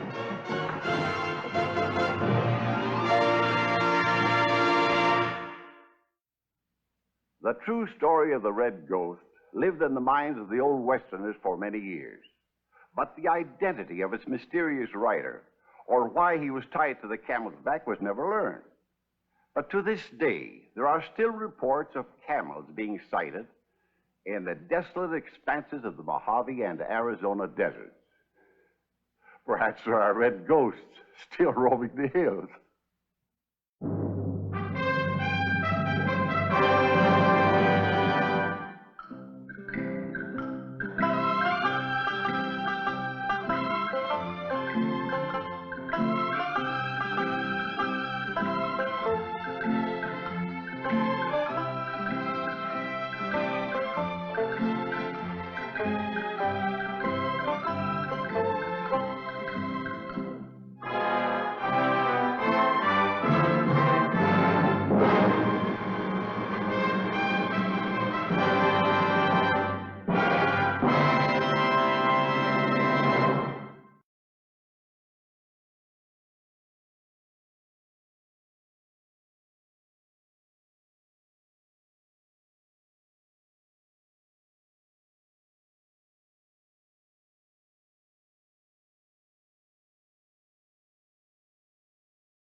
Out of my clean house. You hear me, Otto?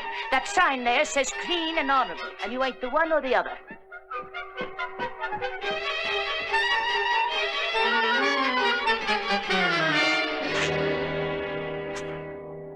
Oh, come out of your class with Mamie Scully, Ortho. Don't you know that?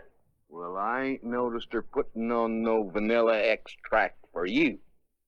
You just stand back and give me room according to my strength.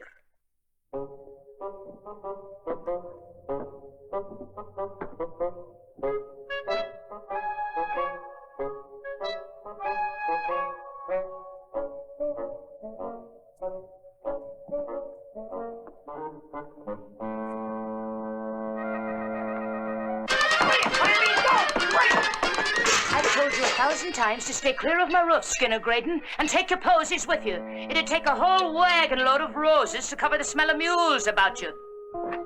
Mamie, darling. Well, appears like you ain't exactly in her class neither. Looks like you're gonna have to trade them mules of yours for a wagon load of roses. Mamie, darling. You went and done it again, didn't you?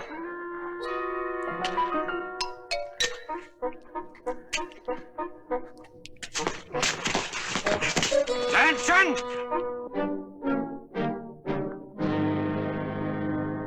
Major? You men realize there's a war on? You should be loading supplies for General Taylor.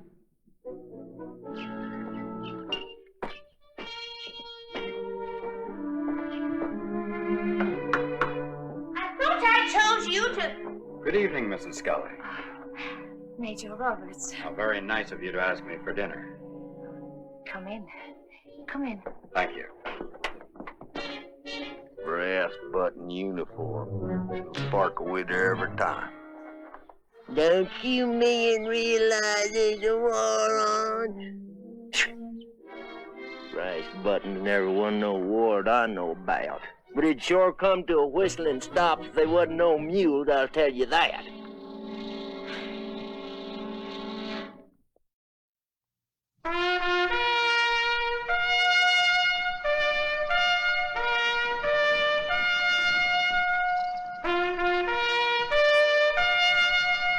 Death Valley Days. Howdy, folks. I'm the Old Ranger. During the Civil War, the great battles of Bull Run, Antietam, and Gettysburg overshadowed anything that happened west of the Mississippi. Yet history tells us that when the Confederates of Texas invaded the territory of New Mexico, an incident occurred, one of the most bizarre of the Civil War, called Graydon's Charge.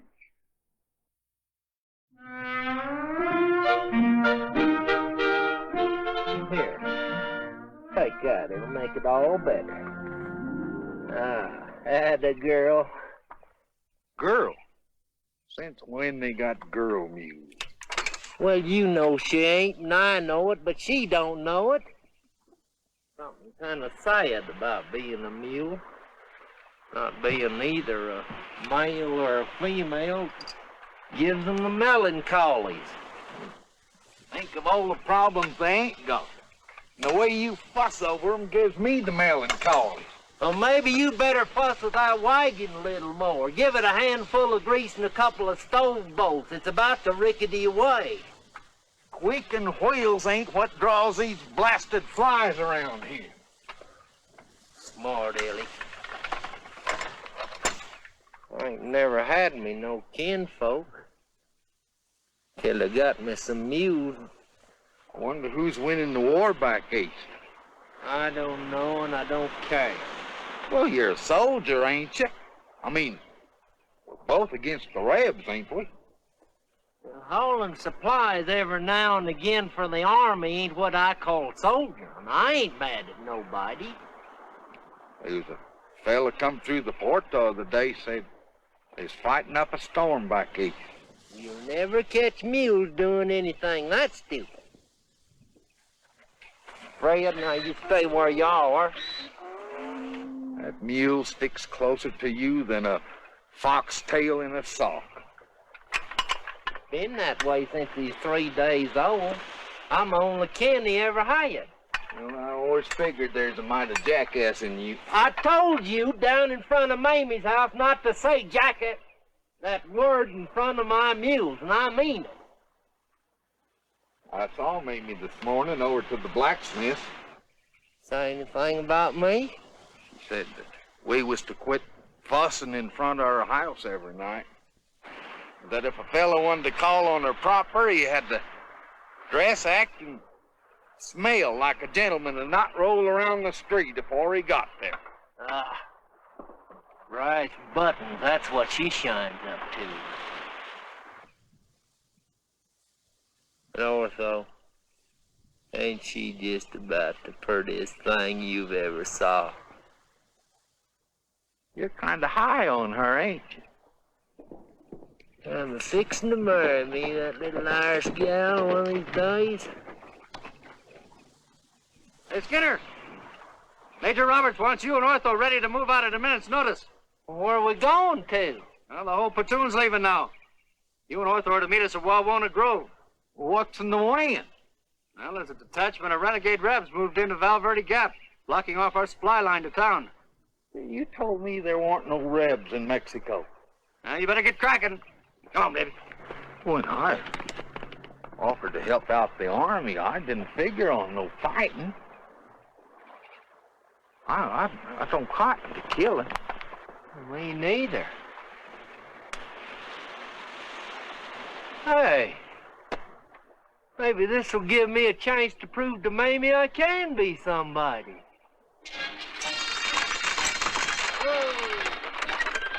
There, hold my mules. I'll be back in a minute. Man could get his head broken in less time.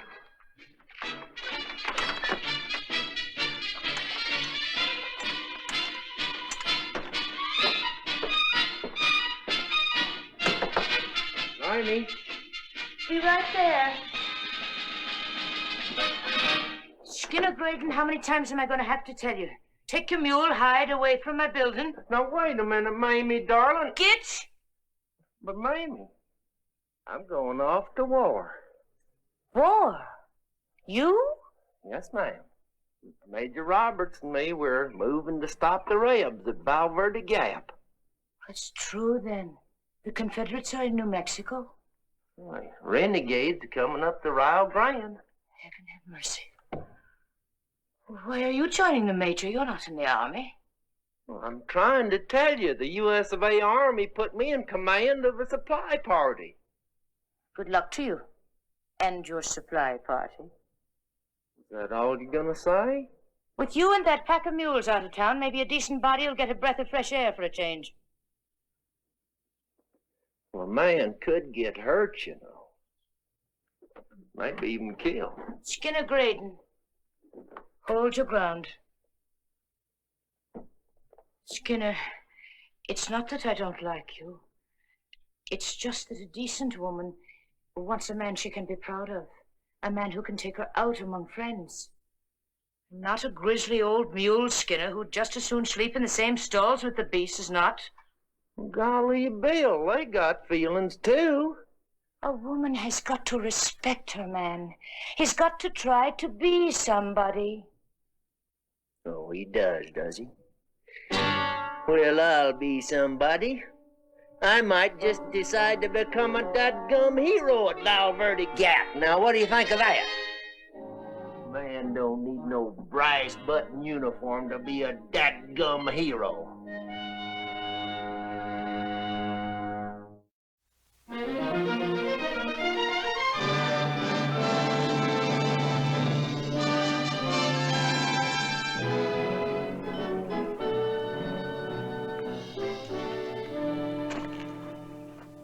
They got themselves nicely dug in down there at Valverde Gap, cutting off the road to town. I don't understand, Major. Rebs, what are they doing way out here? This town is the most important supply depot west of the Mississippi. And those Rebs are mercenaries, profiting off the war, ransacking towns. What'd you figure on doing, sir? I don't know. They got a decided advantage. We try to attack them, we expose ourselves to crossfire on both flanks. In the meantime, all they got to do is just sit down there and block off the town from supplies. Starve us out.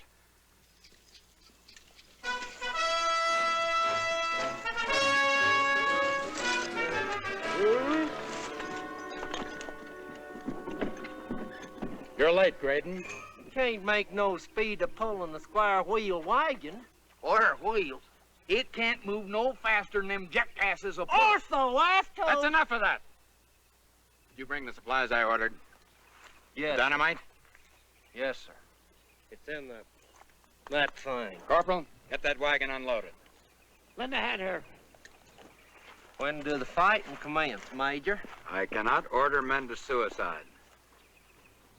Unless I can figure out some way to get those renegades out of that gap below us, there'll be no fighting. No fighting? You mean we made this whole trip for nothing? We're not going to start any fight until I know we can win. Lord, Ellie. No fight. Don't look like I'm gonna get myself a chance to be no hero. Appears like. Skinner, if you was to be a hero and marry Mamie, you'd have me over to supper a lot, wouldn't you? And our freighting partnership would still be on, wouldn't it? But of course it would, Dorotho. It'd still be your wagon and my mule, just like it always has been. Mamie's house would be your house. Sure don't look like it's gonna happen, though. Us going back with our tail between our legs and all. Well, we could always tell her a lie. You want the mules.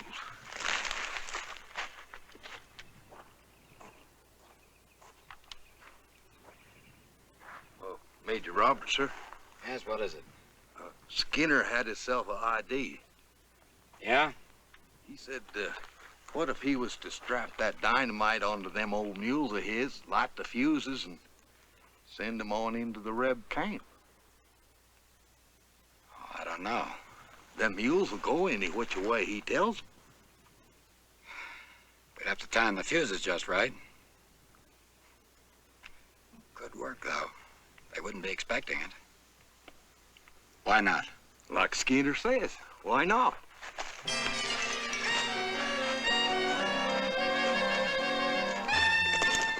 Skinner, that's a great idea.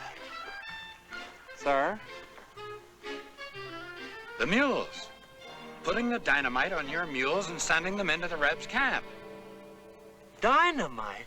My mules? You look after your mules, I'll see to the dynamite. Just back off now. I won't forget this, Wait Skinner. just a minute You now. will be a hero. I don't care if I'm a... I will? You will indeed, sir. Well, Major, I was just thinking, wouldn't that dynamite have more of a jar to it if we put it all in one big hunk? Got a point there. Well, then why don't we just go to work and stick it all in the wagon?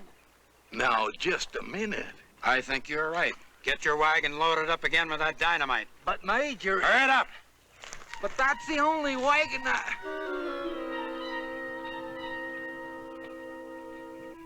Well, why don't we just go to work and stick it all in the wagon?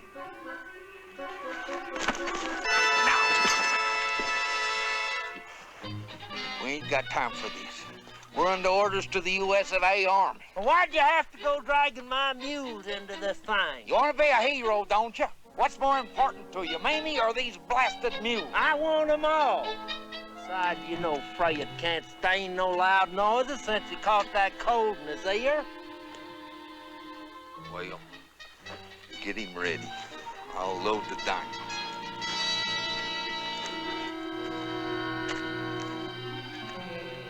Yes? We're about ready, Major. All right.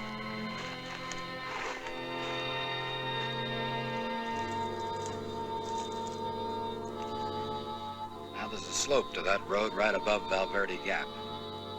That's the spot to light your fuses, because it angles right down into the Rebs' camp. Now, once you get this wagon started to rolling, you pull back on the double, you understand? Yes. You sure you don't want me to send a few men with you? Well, maybe I could use one volunteer. All right, here's your man. But I ain't no volunteer. You are now. Congratulations. Good luck, Skinner. You too. But, Major... Move out. Cover them. Come on, Fred.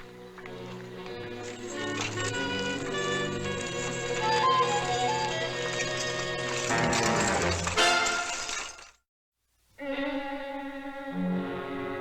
they've reached the road down to the gap.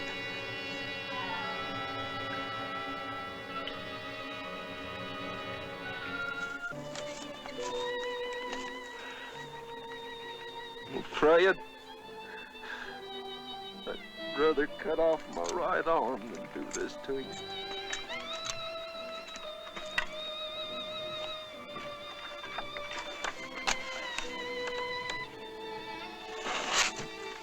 Byron,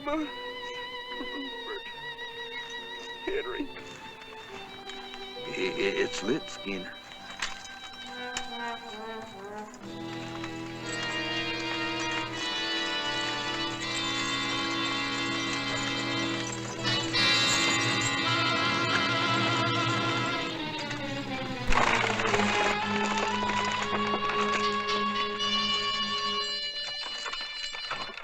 Try not to look back. I feel bad, too. I did many a mile in that wagon. Wagon ain't nothing but wood and iron, not flesh and blood.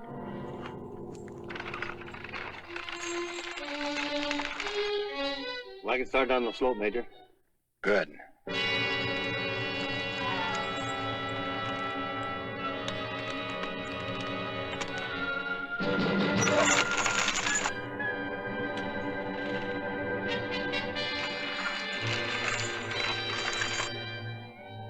Holy jumping catfish, those mules, they're turning back. What?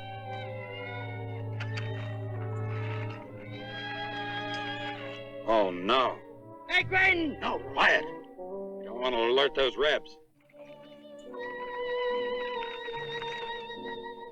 Skinner doesn't realize those mules are following him. Like I told you, I told them mules the only kin I ever had. I know. Sure ain't easy.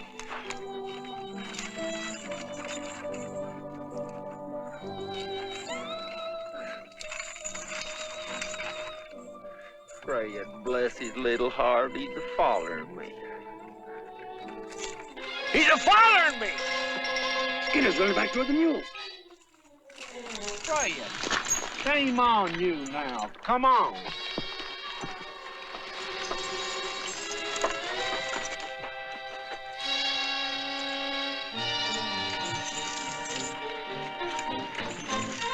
Now you get going, Fred.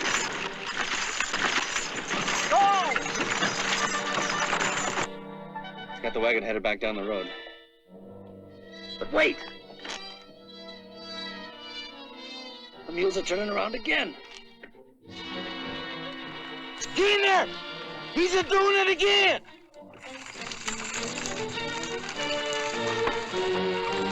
Try it. I'm real disappointed in you. You're going to get somebody hurt. Get out of there, Skinner! She's gonna blow! Any minute!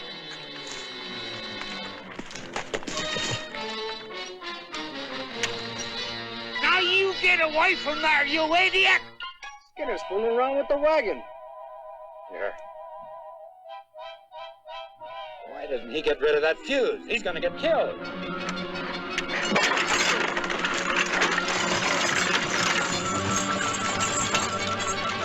Now the wagon's on its way. Ah, Brian, move! Ah! Ah! Ah! Ah!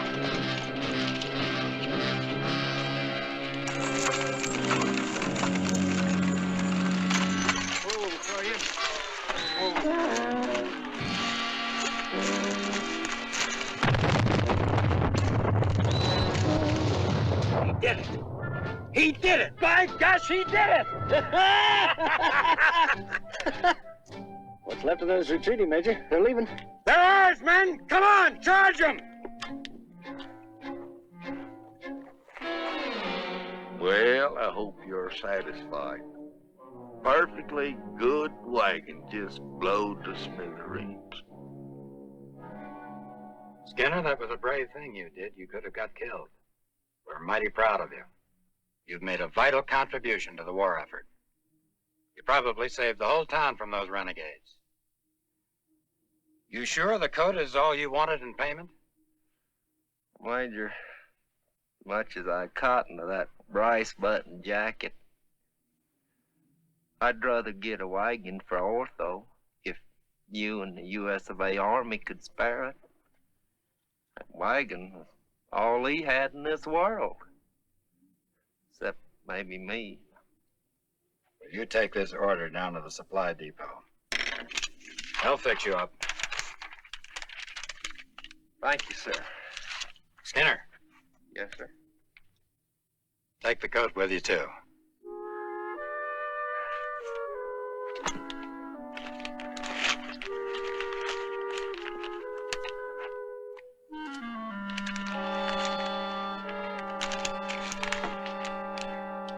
Thank you, Major. Sir. Well, would you look at the brass button prairie dude all shined up like a wet eyeball. If you'd quit being such a smart aleck and take this over to the supply depot, they'd give you a new wagon. New wagon? We're in business again. We sure are. Now me, I'm going to court. Would you put my mules in the corral, wagon boy?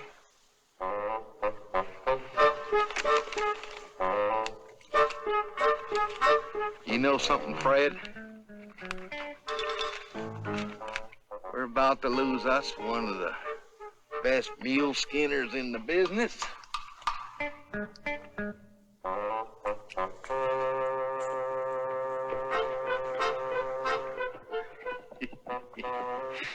Wagon boy.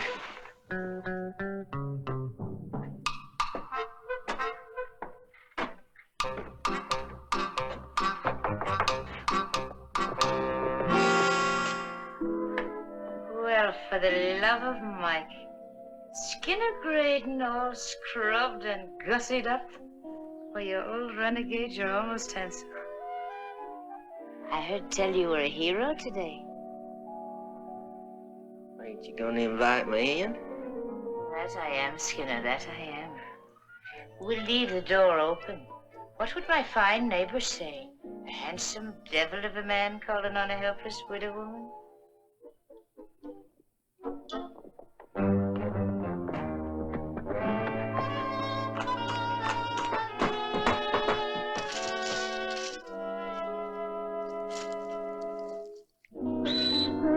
Get that smelly beast out of my parlor!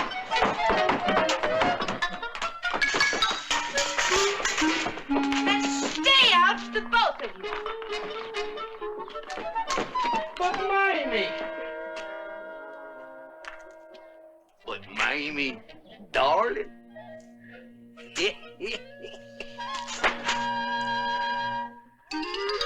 Well, you had to go and do it again, didn't you?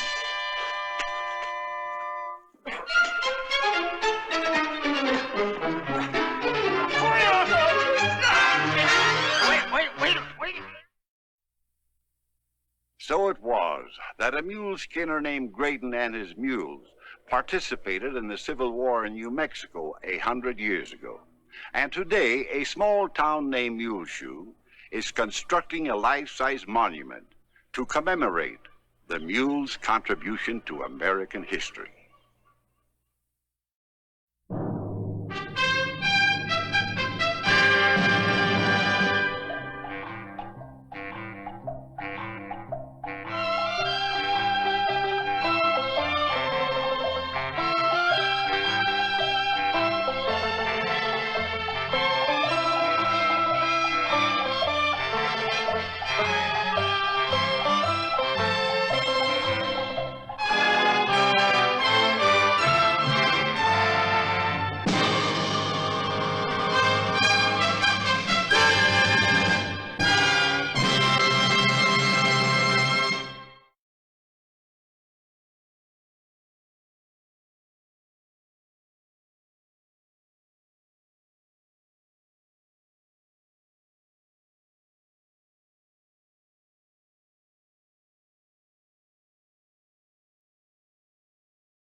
Whipsilla.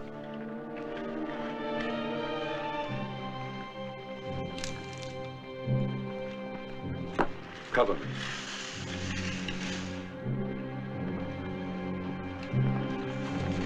Hold it right there. No trouble. Be friends.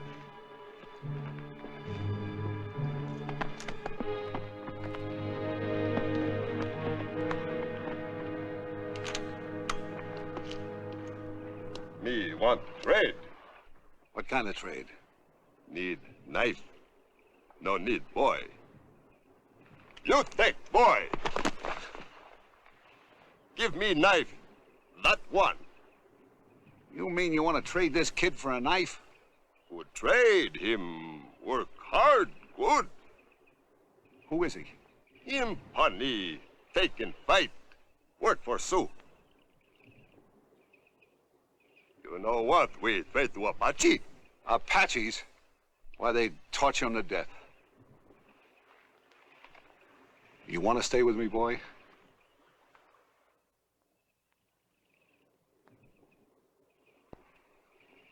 All right. Here's your knife. Now get.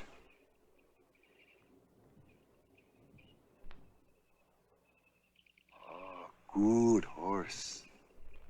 White like snow. I said get.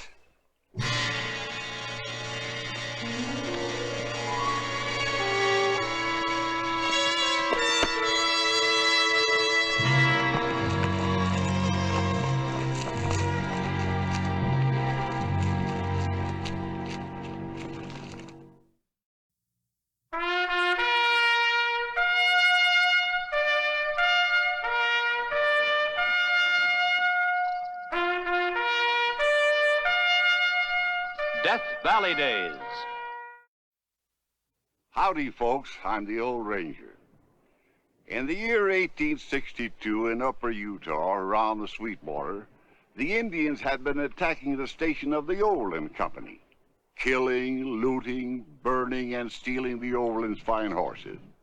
The station keeper at Rocky Springs, named Whipsaw McGee, had an additional problem with the Indians when he took one of them in. One who became known as Little Cayuse.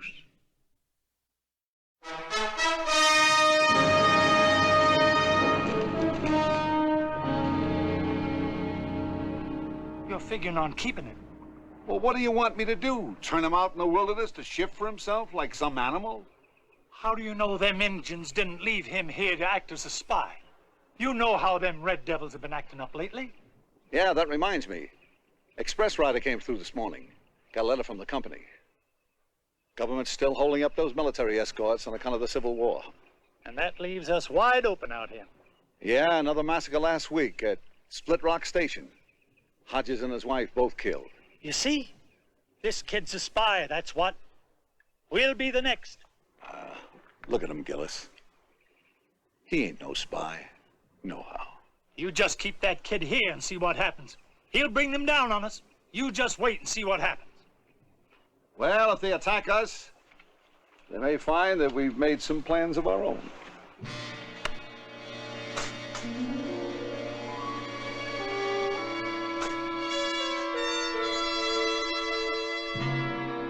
I'm gonna get me a drink of water.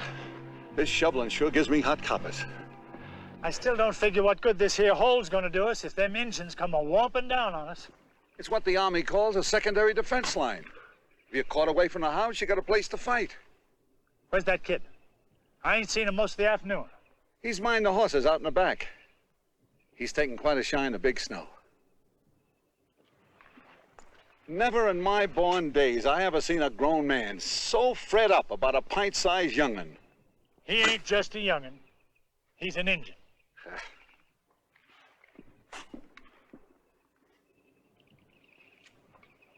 You nice Cayuse. Good Cayuse. Don, you sure got away with horses. You don't usually cotton up to strangers.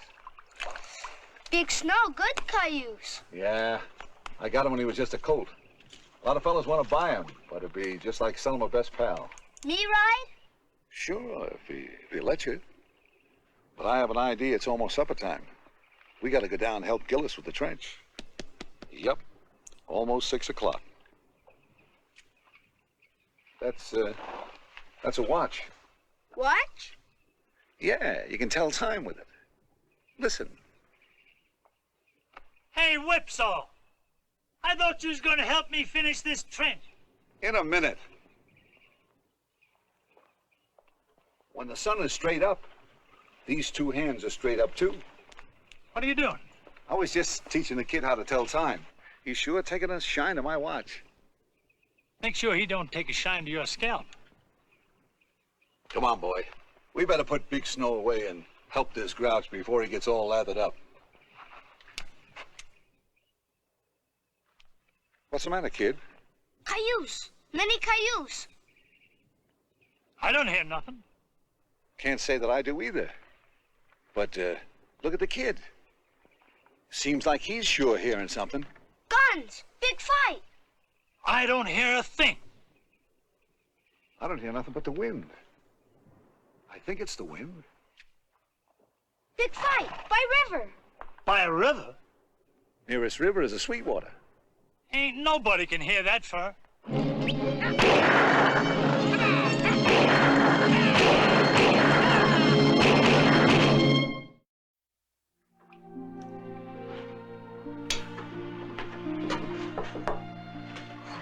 You know, I've been trying to think of a name for him, Gillis.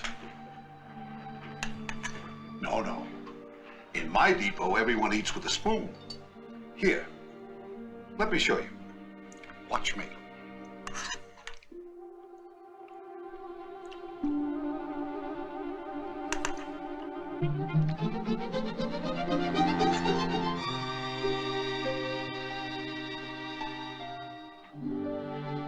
He's got it.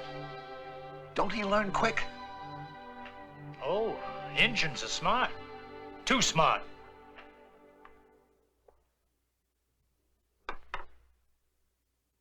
What's the matter, kid? Don't you like my stew?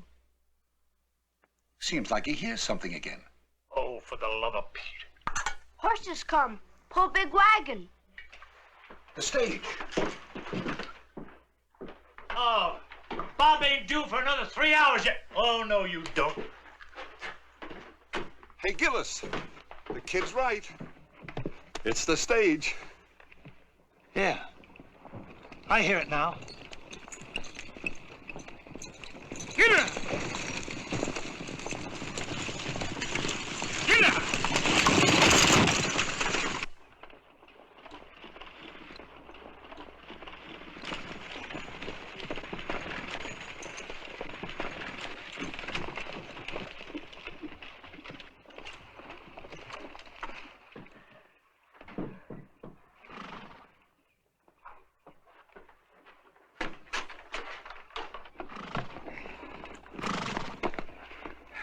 Bob, what happened? The Indians. I had to bypass Three Forks Station. I was about a mile off and I saw the smoke. Station's raided by a band of Sioux, burned. What about the passengers? They're all right, just a little shook up from that wild ride I give them. Well, we better get them in there and give them some food. Yeah. All right, folks. Right in the house there, and the food's on the table. Headquarters said the Sioux were on the warpath. Yeah. A bunch of them took after us for a spell, but I took the whole wash. Raced all the way, outrun them. Where'd you lose them? About 3 or 4 miles back. By gum, the kid was right. Poor, tired cayuse. I fix, I help. You my friend. Son, you sure were right about there being a fight. The Sioux attacked the stage to Three Forks. I hear, far away. All that distance. Ears like cayuse. You sure have, son. And by gum, that's what I'm gonna call you. Little Cayuse. Hear that, Gillis? Bob? Little Cayuse. Do you realize what this can mean to us, Gillis? He can hear the stage coming a mile away. We can save time, have the relay horses ready and wait when they get here. Come on there, little Cayuse. You gotta finish your supper. Let Gillis take care of the horses. Hey, Gillis. What's that Indian kid doing here? Whipsaw traded him for a knife. You joshed me. Oh, no, I ain't. Yesterday, a Sioux Injun rode in here with that boy, and he talked Whipsaw into trading him for his whittling knife. He went soft all over the minute he seen that kid. He lost his own son, you know. What was that about him hearing the attack on the stage? That kid claims he heard that attack all the way from here, but I don't believe it. Well, how do you account for him saying that, then? He could have known it was going to happen. From Scarface. Scarface? That Injun that brought the kid in yesterday had a scar, a long one, right across his cheek. Hey, there was a Scarface Sioux leading the Indians that attacked the stage. You see? It all adds up. And do you know something else? I believe that Scarface left that kid here to spy on us and to help him attack the depot. You might be right. I gotta get that boy out of here. Looks like I just gotta protect Whipsaw against himself.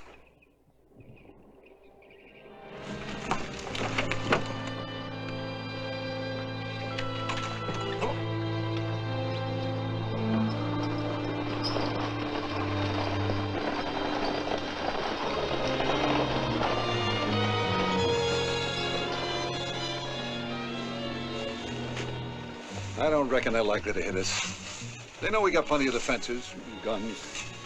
Unless someone would have let them in when we're asleep. I'm getting sick and tired of you taking digs at little Cayuse. You ought to be ashamed of yourself picking on a lad. I'm only saying these things for your own good and for the sake of the depot. It's getting late. I better stash some extra ammunition in the trench just in case.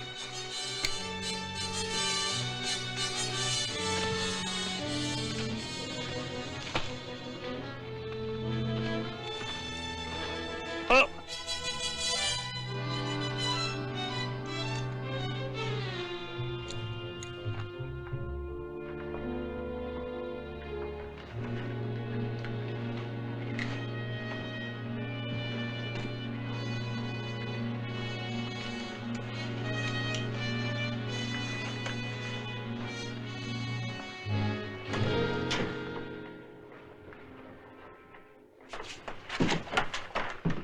Listen, boy. I lost it yesterday, and we just found it under your pillow. No take. But it just didn't up and walk there by itself. No take, watch. Well, then how did it get under the pillow? Don't know. Look, little Cayuse, I ain't gonna do nothing to you. All I'm asking you is to admit you done wrong. No take. Didn't I tell you couldn't trust no Indian? Oh, keep out of this, will you? You know, I had a little boy of my own once. The good Lord took him away. When you came along, I sort of figured he was trying to make it up to me. Well, you're just like my own son. That's why I want you to be honest and good and truthful. All I'm asking you is that you admit you done wrong and promise never to steal again. Now, what do you say? No take. No take, watch. You sure gotta learn the hard way. Go to bed without your supper. When you decide to tell the truth, come back and you can eat. Now get going. Bye, Big Snow. You be good Cayuse.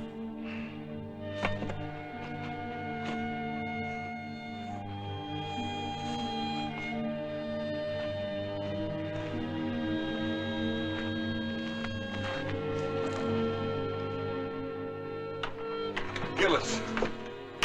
He's gone. He ain't nowhere around. He's run off. Good riddance. I gotta find him. Now you leave him be. He don't belong here. Who's got a right to say who belongs? You? You've been leaning on the kid ever since he got here. What makes you better than him? He's an Injun. And you're a fool. I'm going after him. Oh, whipsaw, don't be crazy.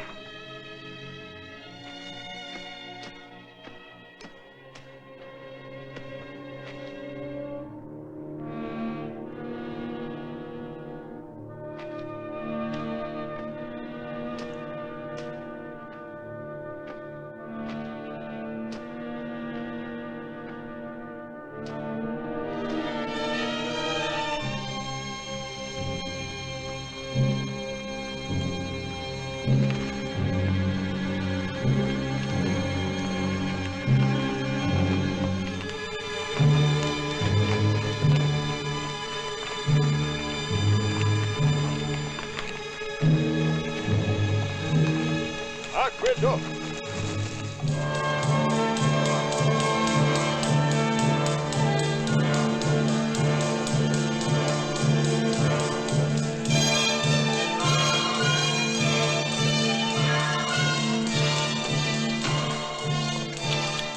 We rest. Later we attack depot. Steal horses. White horse. Mine.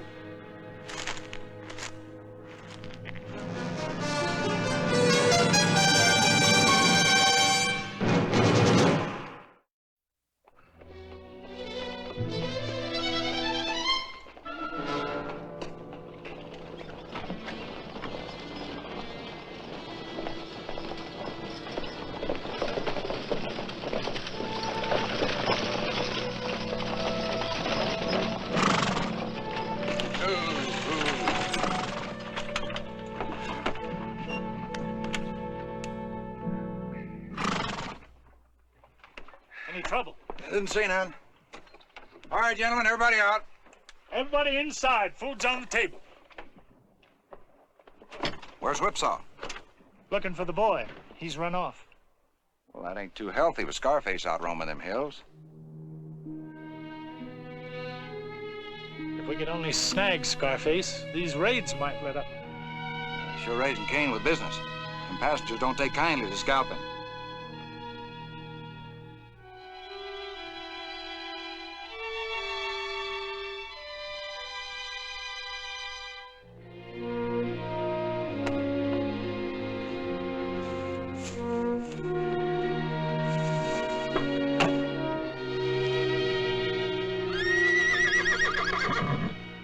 Big Snow's getting spoiled rotten.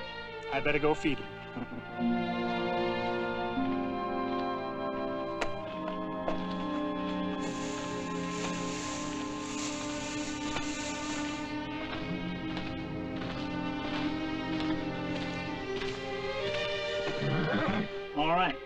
All right. I know you're hungry. Will you stop gabbing and get him fed? I'm hungry, too.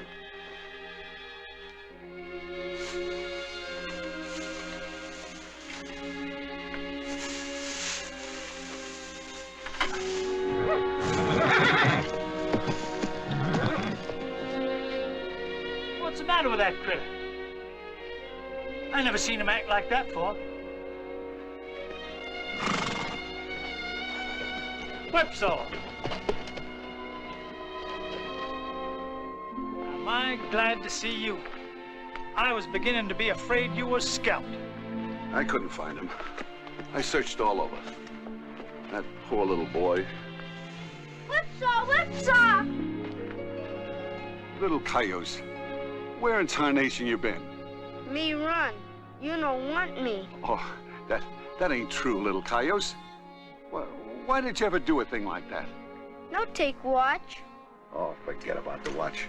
Come on, let's go in and have something to eat. No time, no time. Scarface come. Still Big Snow. Scalp everybody. Where'd you hear this? In Hills. And you run all the way back to warn us. You my friend. Hear that, Gillis? He come back to warn us. Well, we'll be ready for them. You boys break out the rifles. We'll stay and watch at the windows. And we'll give them a good reception. No stay in depot. Better to wait and ditch. Oh, no, you don't. I think they sent him here to get us out in the open so as they could pick us off easy. It's a trick. No trip. You stay in depot, you trapped. They burn depot. No stay in ditch. I think he's got a point, Gillis. They'll hit that depot first. That ditch is there only if we were to get caught out in the open. I'm still in charge of this depot, Gillis. We'll do as I say. How about you, Bob? Out in the open, we'd be like sitting ducks. We'll be in the trench. They won't see us, and we can pick them off. What's the matter, boy? Many Cayuse. Come this way fast. I think Scarface. Grab the rifles and we'll head for the ditch. But Whipsaw. And you get those passengers out here, too. Come on, move.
Here they come.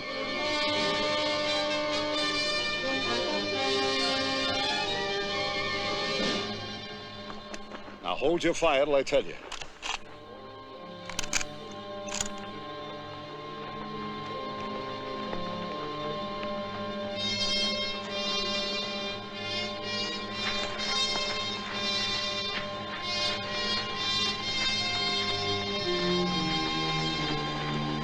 Now!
Little Cayuse?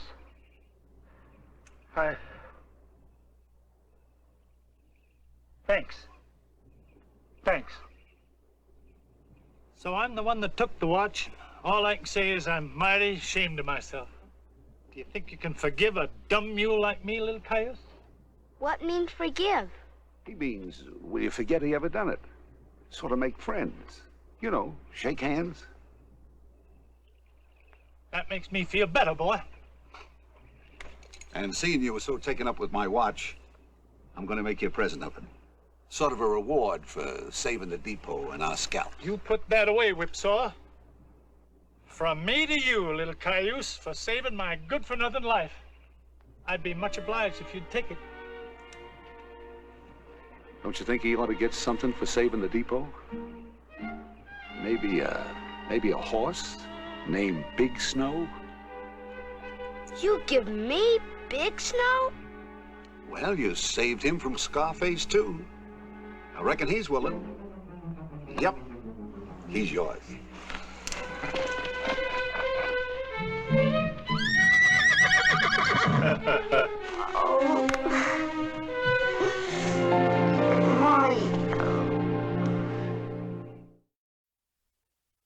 Well, little Cayuse stayed on at the station with Whipsaw, helping with the horses until the overland was finally displaced by the Iron Horse. Some years later, Colonel Inman and Bill Cody recorded the story of little Cayuse in their classic of the West, The Great Salt Lake Trail.